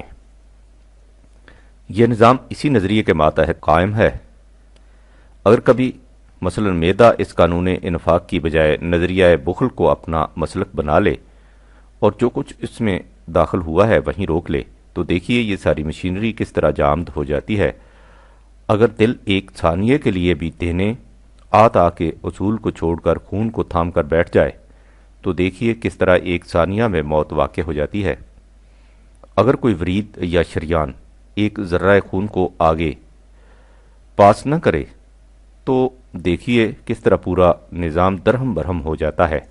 غور کیجئے کہ جسم کی پرورش اور زندگی کا دار و مدار کس طرح دینے کے نظام پر ہے۔ انسانی جسم سے آگے بڑھو اور خارجی کائنات پر غور کرو، دیکھو وہاں بھی کس طرح یہی نظام انفاق و ایطاء کار فرما ہے۔ زندگی کا دار و مدار حرارت اور روشنی پر ہے۔ دیکھو سورج کس طرح روشنی اور حرارت مسلسل و متواتر دیے چلا جاتا ہے، وہ اس معاملے میں ذرا بھی بخل نہیں برتتا۔ یہی کیفیت دیگر عناصر کائنات کی ہے، ہر ایک دینے اور دوسرے کی ربوبیت کے سامان بہم پہنچانے کی فکر میں سرگرداں ہے۔ اسی نظام کا نتیجہ ہے کہ کائنات میں تعمیری نتائج مرتب ہوتے چلے جاتے ہیں، ورنہ اگر عناصر کائنات میں سے کوئی ایک عنصر ایک لمحہ کے لیے بھی بخل سے کام لے تو یہاں تخریب ہی تخریب رونما ہو جائے۔ وَمَا خَلَقَ اللَّهُ السَّمَاوَاتِ وَالْأَرْضَ وَمَا بَيْنَهُمَا إِلَّا بِالْحَقِّ 30/8۔ اس سے آگے بڑھو تو انسانیت کی تاریخ پر غور کرو۔ جن قوموں نے صرف معاشی زندگی کے انفرادی نظریہ کو سامنے رکھا وہ تباہ و برباد ہو گئیں۔ جب تک کسی قوم میں مفاد عامہ کا تصور اور نظام غالب رہا، وہ قوم زندگی اور اس کی عیش سامانیوں سے متمتع ہوتی چلی گئی۔ جب یہ تصور بدلا، معاشرے میں ناہمواریاں اور مفاد پرستیاں شروع ہو گئیں اور وہ قوم تباہ و برباد ہو گئی۔ اولم یسیروا فی الارض فینظروا کیف کان عاقبۃ الذین من قبلہم 30/9۔ کیا یہ لوگ دنیا میں چل پھر کر نہیں دیکھتے کہ جو قومیں ان سے پہلے گزر چکی ہیں ان کا انجام کیا ہوا؟ انہوں نے ان سے بھی زیادہ قوت و شوکت کا سامان اکٹھا کر رکھا تھا۔ کانوا اشد منہم قوۃ 30/9، اور معاشی وسائل سے بھی خوب نفع اندوز ہوتے تھے۔ وآثاروا الارض 30/9، اس لیے ان کی بستیاں بڑی آباد اور بارونق تھیں۔ وَأَمَرُوهَا أَكْثَرَ مِمَّا أَمَرُوهَا 30/9، لیکن ان کا نظریہ زندگی باطل تھا۔ ان کی طرف خدا کے فرستادگان صحیح نظریہ حیات لے کر آئے، لیکن انہوں نے اپنی روش میں تبدیلی پیدا کرنے سے انکار کر دیا۔ اس کا نتیجہ یہ نکلا کہ ان کا معاشرہ تباہ و برباد ہو گیا۔ وَجَاءَتْهُمْ رُسُلُهُمْ بِالْبَيِّنَاتِ فَمَا كَانَ اللَّهُ لِيَظْلِمَهُمْ وَلَكِنْ كَانُوا أَنفُسَهُمْ يَظْلِمُونَ 30/9۔ اس لیے کہ خدا کا یہ اٹل قانون ہے کہ جو قوم اپنے معاشرہ میں ناہمواریاں پیدا کرتی ہے، خود ان کی زندگی میں ناہمواریاں پیدا ہو جاتی ہیں اور اس کا توازن بگڑ جاتا ہے۔ اور چونکہ زندگی کا دار و مدار توازن و اعتدال پر ہے، اس لیے اس عدم توازن سے ان کی زندگی کا شیرازہ بکھر جاتا ہے۔ ثم کان عاقبۃ الذین اساءوا والسوء ان کذبوا بآیات اللہ وکانوا بہا یستہزئون 30/10۔ جب تک اس قسم کا ہلاکت انگیز انقلاب نہیں آتا، ایسا دکھائی دیتا ہے کہ مفاد پرست گروہ کے افراد کم از کم آپس میں ایک دوسرے کے ساتھ ہیں، لیکن جب اس قسم کا جھٹکا آئے جس سے ان کے مفاد کی عمارت متزلزل ہوتی دکھائی دے، تو اس وقت یہ حقیقت بے نقاب ہو جاتی ہے کہ یہ لوگ دراصل خود آپس میں بھی ایک دوسرے کے بہی خواہ نہیں تھے۔ وَلَمْ يَكُنْ لَهُم مِّن شُرَكَائِهِمْ شُفَعَاءُ وَكَانُوا بِشُرَكَائِهِمْ كَافِرِينَ 30/13۔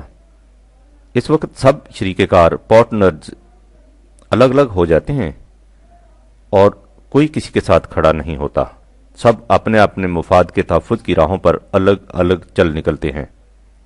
وَيَوْمَ تَقُومُ السَّاعَةُ يَوْمَئِذٍ يَتَفَرَّقُونَ 30/14۔ یہ تو تھا ایک نظریہ زندگی، اس کے برعکس جو لوگ خدا کے نظام ربوبیت کو اپنی زندگی کا نصب العین بنائیں اور پھر اس نظام کے قیام و استحکام کے لیے عملی پروگرام پر گامزن ہوں، تو ان کے معاشرہ کی کیفیت یوں سمجھیے جیسے کسی پانی کے خوشگوار چشمے کے گرد سدا بہار پھول مہک رہے اور کھیتیاں لہرا رہی ہوں اور وہ ان میں نغمہ بار ہوں۔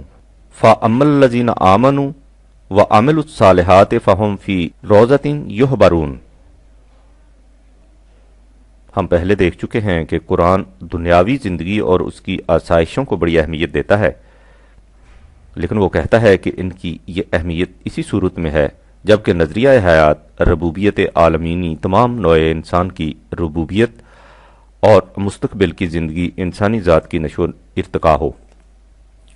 اگر اس کے خلاف نظریہ زندگی صرف طبعی زندگی کے مفاد کا حصول ہو جائے تو پھر ان معاشی آسائشوں کی کوئی قیمت نہیں رہتی، بلکہ یہ الٹا تباہی کا موجب بن جاتی ہے۔ اس نظریہ کے ماتحت دنیاوی زندگی کی قیمت لہو و لعب سے زیادہ کچھ نہیں رہتی۔ لہو اس جاذبیت کو کہتے ہیں جو انسان کو اس کے مقصد سے غافل کر دے، اور لعب اس پروگرام کو کہتے ہیں جس میں حرکت، موومنٹ تو ہو لیکن اس سے انسان منزل کے قریب نہ پہنچ سکے، جیسے بھنور میں پھنسی ہوئی کشتی کہ وہ ہر وقت حرکت میں تو رہتی ہے لیکن ساحل کے قریب نہیں پہنچتی۔ لہذا طبیعی نظریہ حیات میں زندگی کی جد و جہد انسان کو اس کی منزل مقصود ربوبیت ذات اور حصول حیات جاوداں کی طرف نہیں لے جاتی۔ سورہ حدید میں ہے اعملوا انما الحیات الدنیا لعب و لہو و زینۃ 57/20، یعنی مفاد خواہش کے نظریہ کے ماتحت زندگی کی معاشی جد و جہد بے مقصد حرکت اور منزل سے غافل کر دینے والی جاذبیتوں سے زیادہ کچھ نہیں ہوتی۔ اس سے آگے بڑھیے تو اس جد و جہد کا مقصد یہ رہ جاتا ہے کہ ایک گروہ دوسرے گروہ کے مقابلہ میں بڑا دکھائی دے اور مال و دولت اور جتھا بندی میں ایک دوسرے سے آگے نکل جائے۔ وَتَفَاخُرٌ بَيْنَكُمْ وَتَكَاثُرٌ فِي الْأَمْوَالِ وَالْأَوْلَادِ 57/20۔ فخر کہتے ہیں ایسے باغ کو جو دکھائی تو دے بہت بڑا لیکن اس میں دودھ بالکل نہ ہو،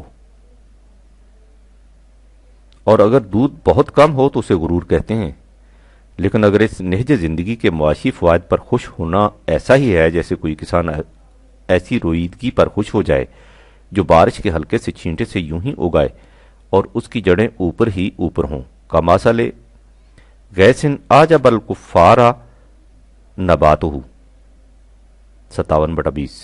اس قسم کی کھیتی زندگی قید دن کی ہوتی ہے، ذرا دھوپ پڑی اور مرجھا گئی اور خشک ہو کر ریزہ ریزہ ہو گئی، ثم یہیج فتراہ مصفرن ثم یکون حطاما 57/20۔ ایسی کھیتی پر آس لگا کر بیٹھنے کا انجام معلوم ہے، اس کا مستقبل دردناک اور عبرت انگیز عذاب کے سوا اور کیا ہوگا۔ وفی الآخرات عذاب شدید 57/20۔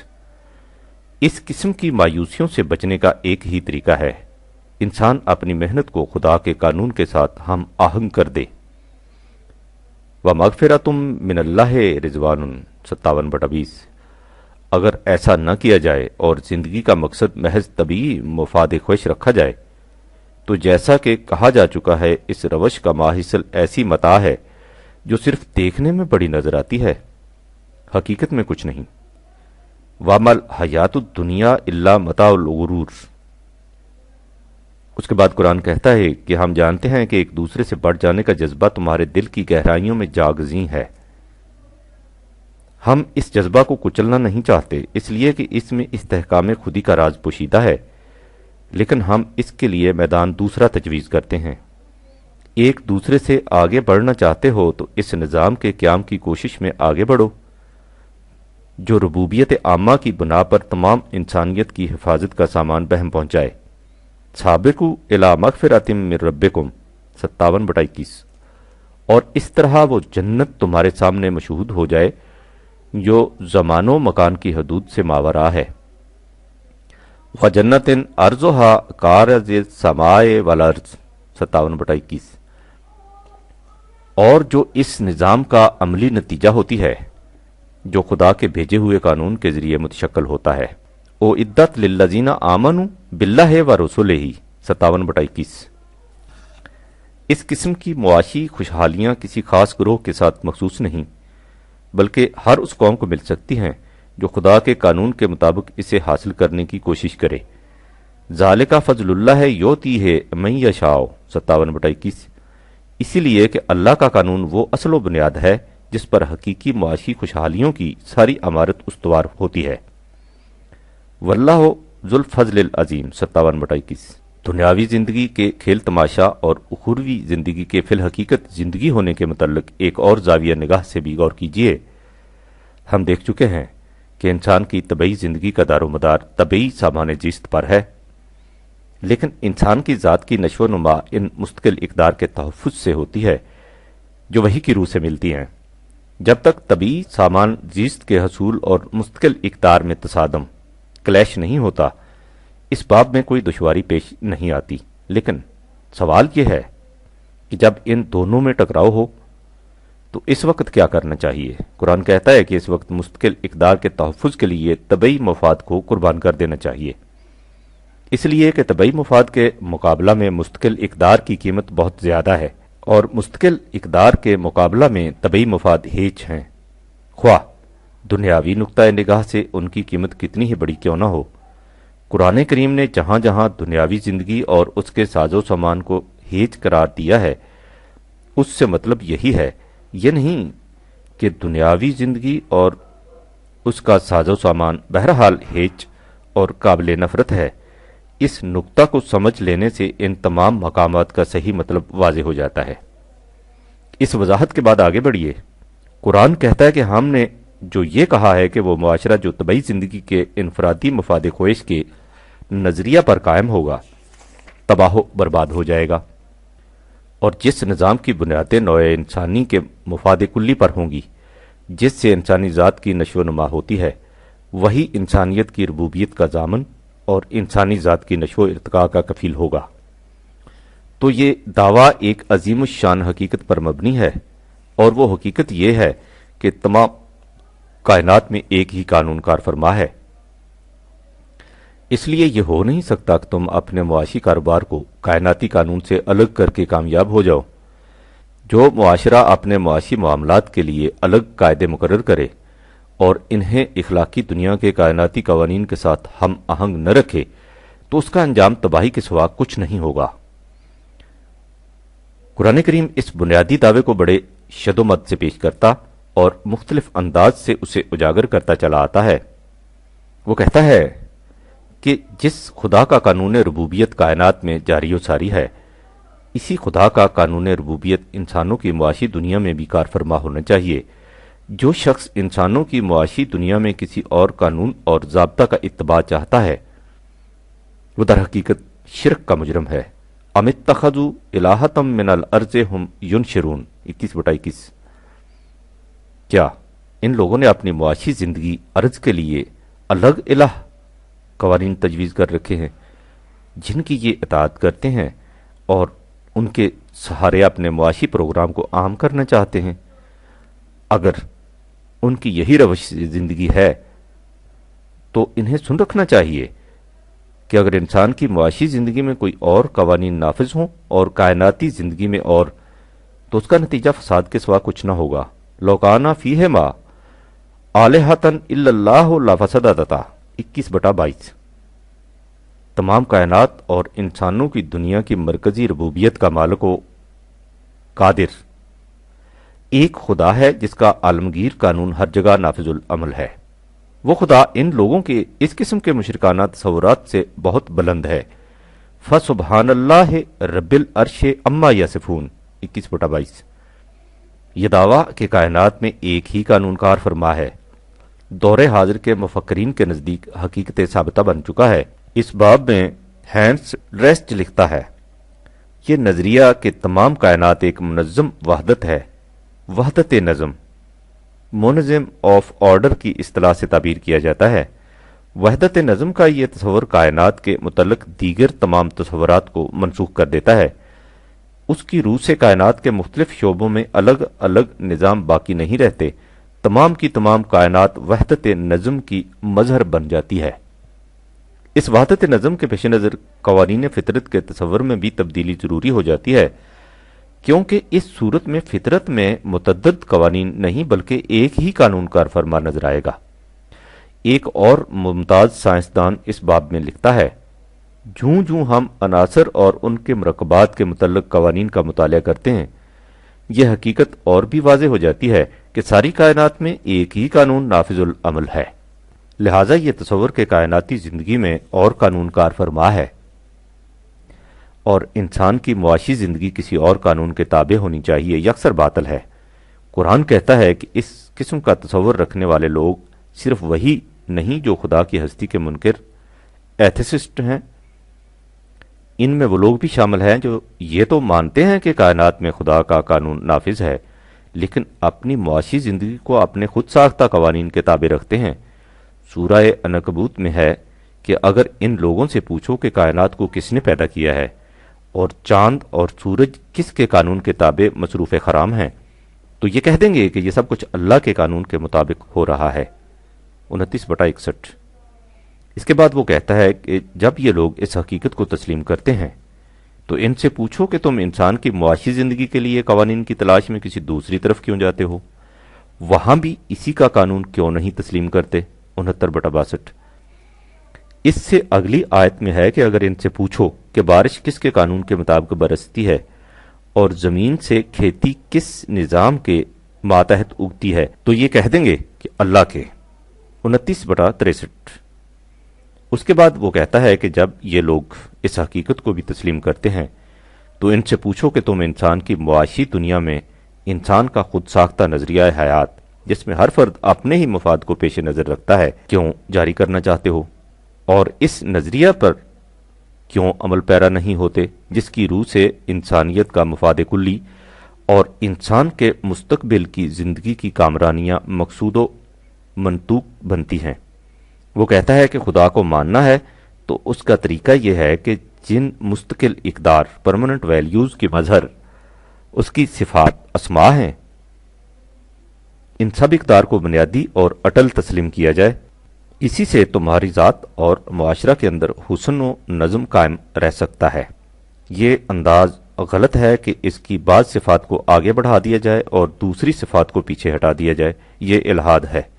الحاد کے معنی ہیں ایک طرف ہٹ جانا، جس طرح لحد ایک طرف ہٹا کر بنائی جاتی ہے۔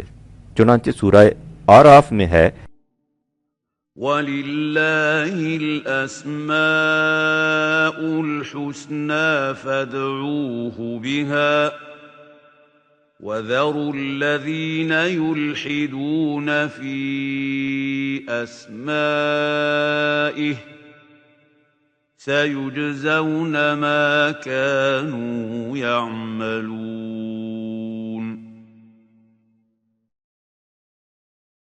7/180۔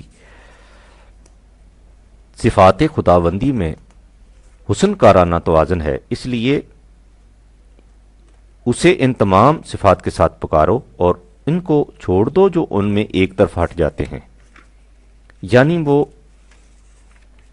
عالم آفاق میں خدا کے قانون کو تسلیم کرتے ہیں لیکن عالم انسانیت میں دوسرے قوانین کی طرف جھک جاتے ہیں، یا انسان کی دنیا میں بعض شعبوں میں خدا کے قانون کو آگے رکھتے ہیں اور دوسرے شعبوں میں اس سے الگ ہو جاتے ہیں۔ جو لوگ معاشی دنیا میں خدا کے قانون کی جگہ اپنے قوانین کو نافذ کرنا چاہتے ہیں، انہیں سمجھ لینا چاہیے کہ مفاد خواہش کے نظریہ کے ماتحت دنیاوی زیست کا ساز و سامان لہو و لعب سے زیادہ حقیقت نہیں رکھتا۔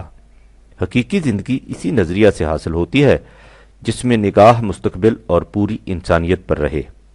وَهَٰذِهِ الْحَيَاةُ الدُّنْيَا إِلَّا لَهْوٌ وَلَعِبٌ وَإِنَّ الدَّارَ الْآخِرَةَ لَهِيَ الْحَيَوَانُ لَوْ كَانُوا يَعْلَمُونَ۔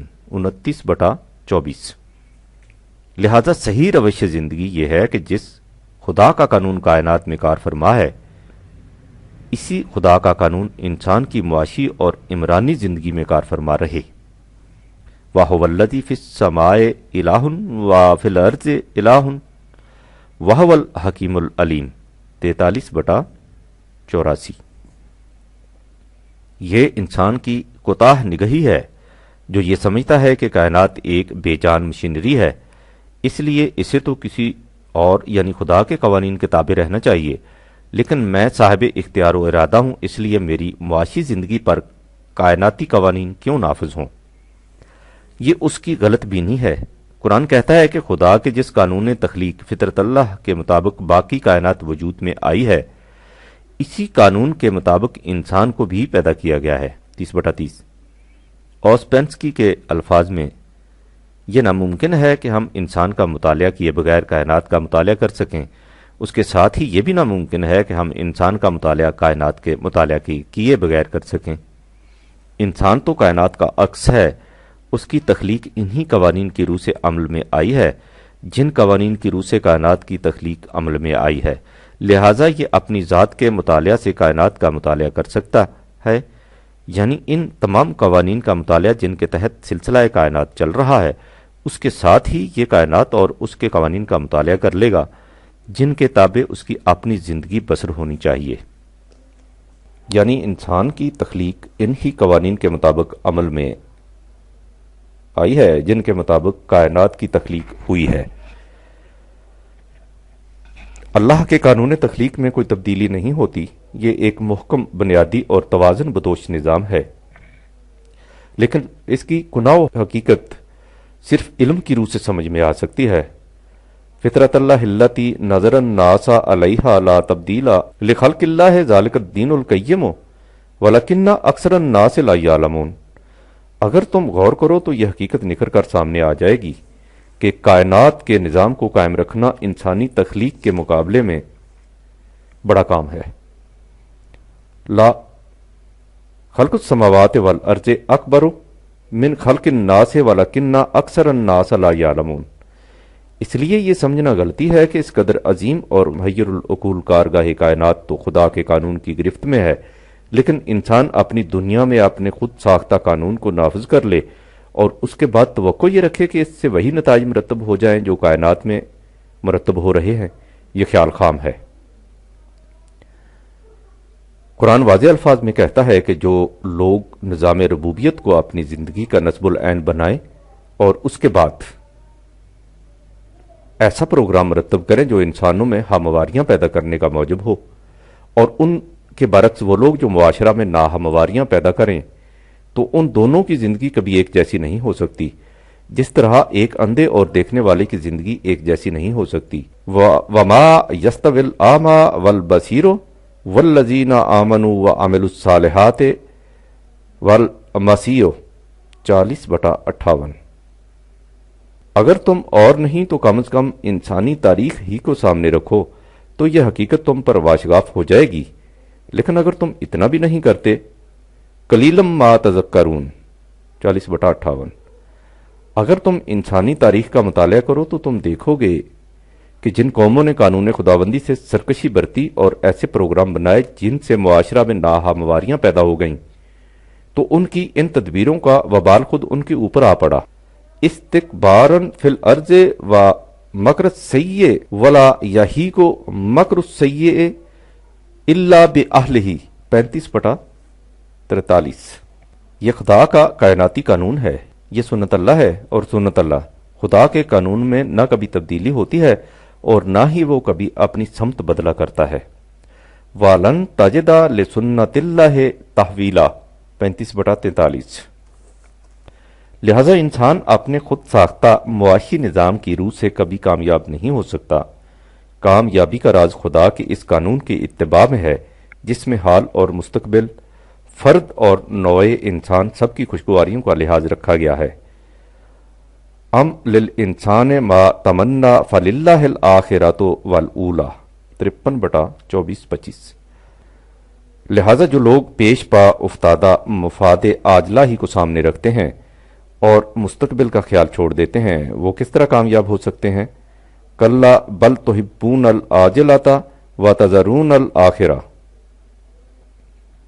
75/20-21، 76/28، 87/16، 92/113 اور 93/4۔ جو لوگ صرف طبعی مفاد کے لیے جد و جہد کرتے ہیں، قانون فطرت کے مطابق انہیں ان کی کوششوں کا پورا بدلہ مل جاتا ہے 11/15۔ لیکن یہ شعلہ مستعجل ہوتا ہے، اس کی عمر بہت تھوڑی ہوتی ہے، ان معاشی فراوانیوں میں پائیداری نہیں ہوتی 6/44۔ پائیداری خدا کی ربوبیت عالمینی کے نظام ہی کے لیے ہے 6/45۔ قریبی مفاد ہی کو پیش نظر رکھنے والوں کے لیے مستقبل کی خوشگواریوں میں کوئی حصہ نہیں ہو سکتا۔ فَمِنَ النَّاسِ مَن يَقُولُ رَبَّنَا آتِنَا فِي الدُّنْيَا وَمَا لَهُ فِي الْآخِرَةِ مِنْ خَلَاقٍ 2/201۔ لیکن جو لوگ اس نظریہ زندگی کو اپنا نصب العین بناتے ہیں جس کی روح سے حال اور مستقبل دونوں توازن بدوش خوشگواریوں کے حامل ہو جاتے ہیں، تو یہ وہ معاشرہ ہے جو تباہیوں سے بچ سکتا ہے اور اس میں ہر ایک کی محنت صحیح صحیح نتیجہ مرتب کر سکتی ہے۔ وَمِنْهُمْ مَنْ يَقُولُ رَبَّنَا آتِنَا فِي الدُّنْيَا حَسَنَةً وَفِي الْآخِرَةِ حَسَنَةً وَقِنَا عَذَابَ النَّارِ أُولَٰئِكَ لَهُمْ نَصِیبٌ مِّمَّا كَسَبُوا وَاللَّهُ سَرِیعُ الْحِسَابِ 2/201-202۔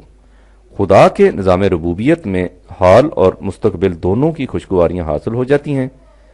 سورہ بنی اسرائیل میں ہے، جو صرف مفاد عاجلہ کو چاہتا ہے تو ہم اپنے کائناتی قانون کے مطابق اسے مفاد عاجلہ دے دیتے ہیں، لیکن مستقبل کی خوشگواریوں میں اس کے لیے کوئی حصہ نہیں ہوتا۔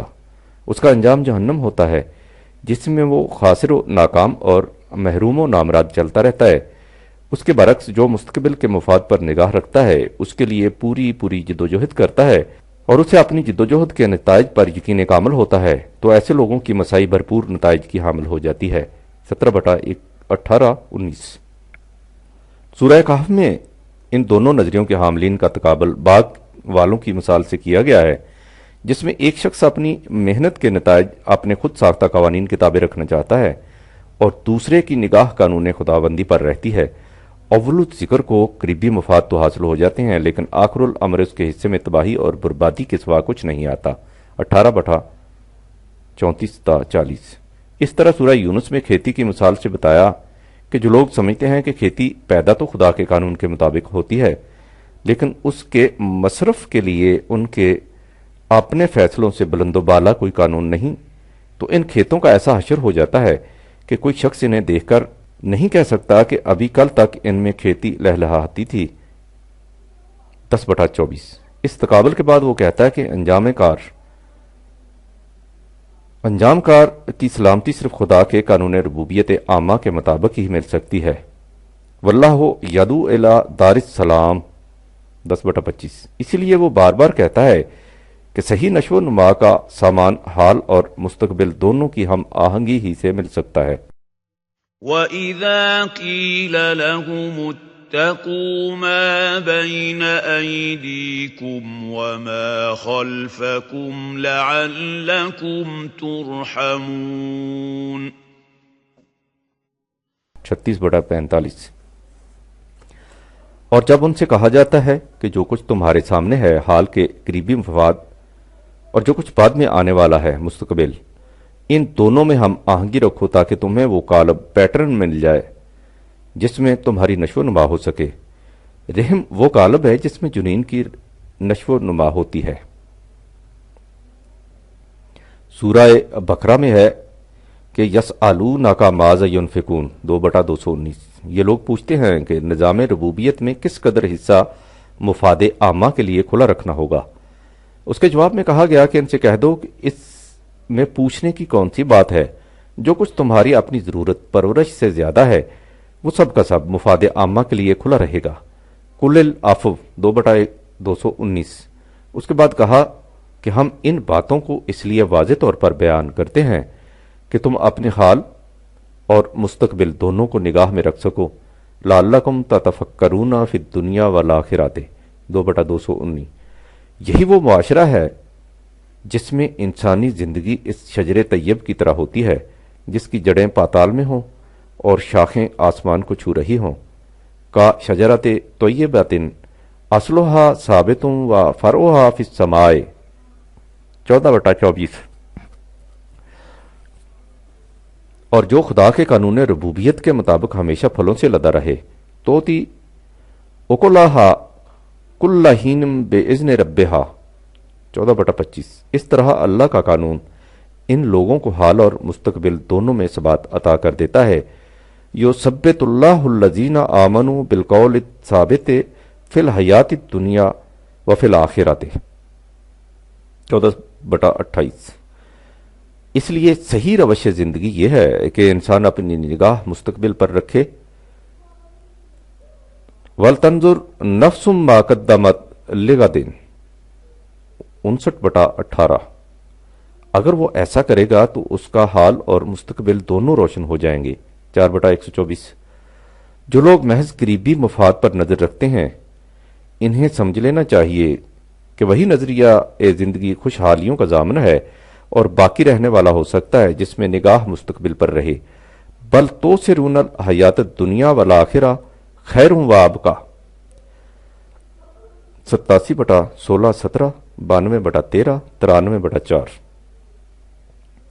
یہ صرف خدا کا نظام ربوبیت ہے جس میں حال اور مستقبل، آغاز اور انجام دونوں محمود ہو جاتے ہیں۔ وَهُوَ اللَّهُ لَا إِلَٰهَ إِلَّا هُوَ لَهُ الْحَمْدُ فِي الْأُولَىٰ وَالْآخِرَةِ وَلَهُ الْحُكْمُ وَإِلَيْهِ تُرْجَعُونَ، 28/69-70۔ قانون صرف ایک خدا کا قانون ہے، اس کے سوا کسی اور کا قانون نہیں۔ اسی قانون کے مطابق زندگی کا نظام ابتدا اور انتہا دونوں میں محمود ہوتا ہے۔ کائنات میں ہر مقام پر اسی کا اقتدار ہے، اس لیے تمہاری زندگی کی ہر حرکت کو بھی اس کے گرد گھومنا ہوگا، یعنی تم کسی طرح بھی اس کے قانون کی گرفت سے نہیں نکل سکتے۔ اس کا قانون یہ ہے کہ اگر یوں زندگی بسر کرو گے تو اس کے نتائج یہ ہوں گے، اور اگر دوسری طرح زندگی بسر کرو گے تو اس کے نتائج وہ ہوں گے۔ یہ تو تمہارے اختیار میں ہے کہ تم کس قسم کی زندگی بسر کرنا چاہتے ہو، لیکن یہ نہیں ہو سکتا کہ تم زندگی ایک نہج کی بسر کرو اور اس کے نتائج دوسری قسم کے برآمد ہو جائیں۔ ایسا ہونا ناممکن ہے۔ یہ ہے قرآن کا نظام ربوبیت۔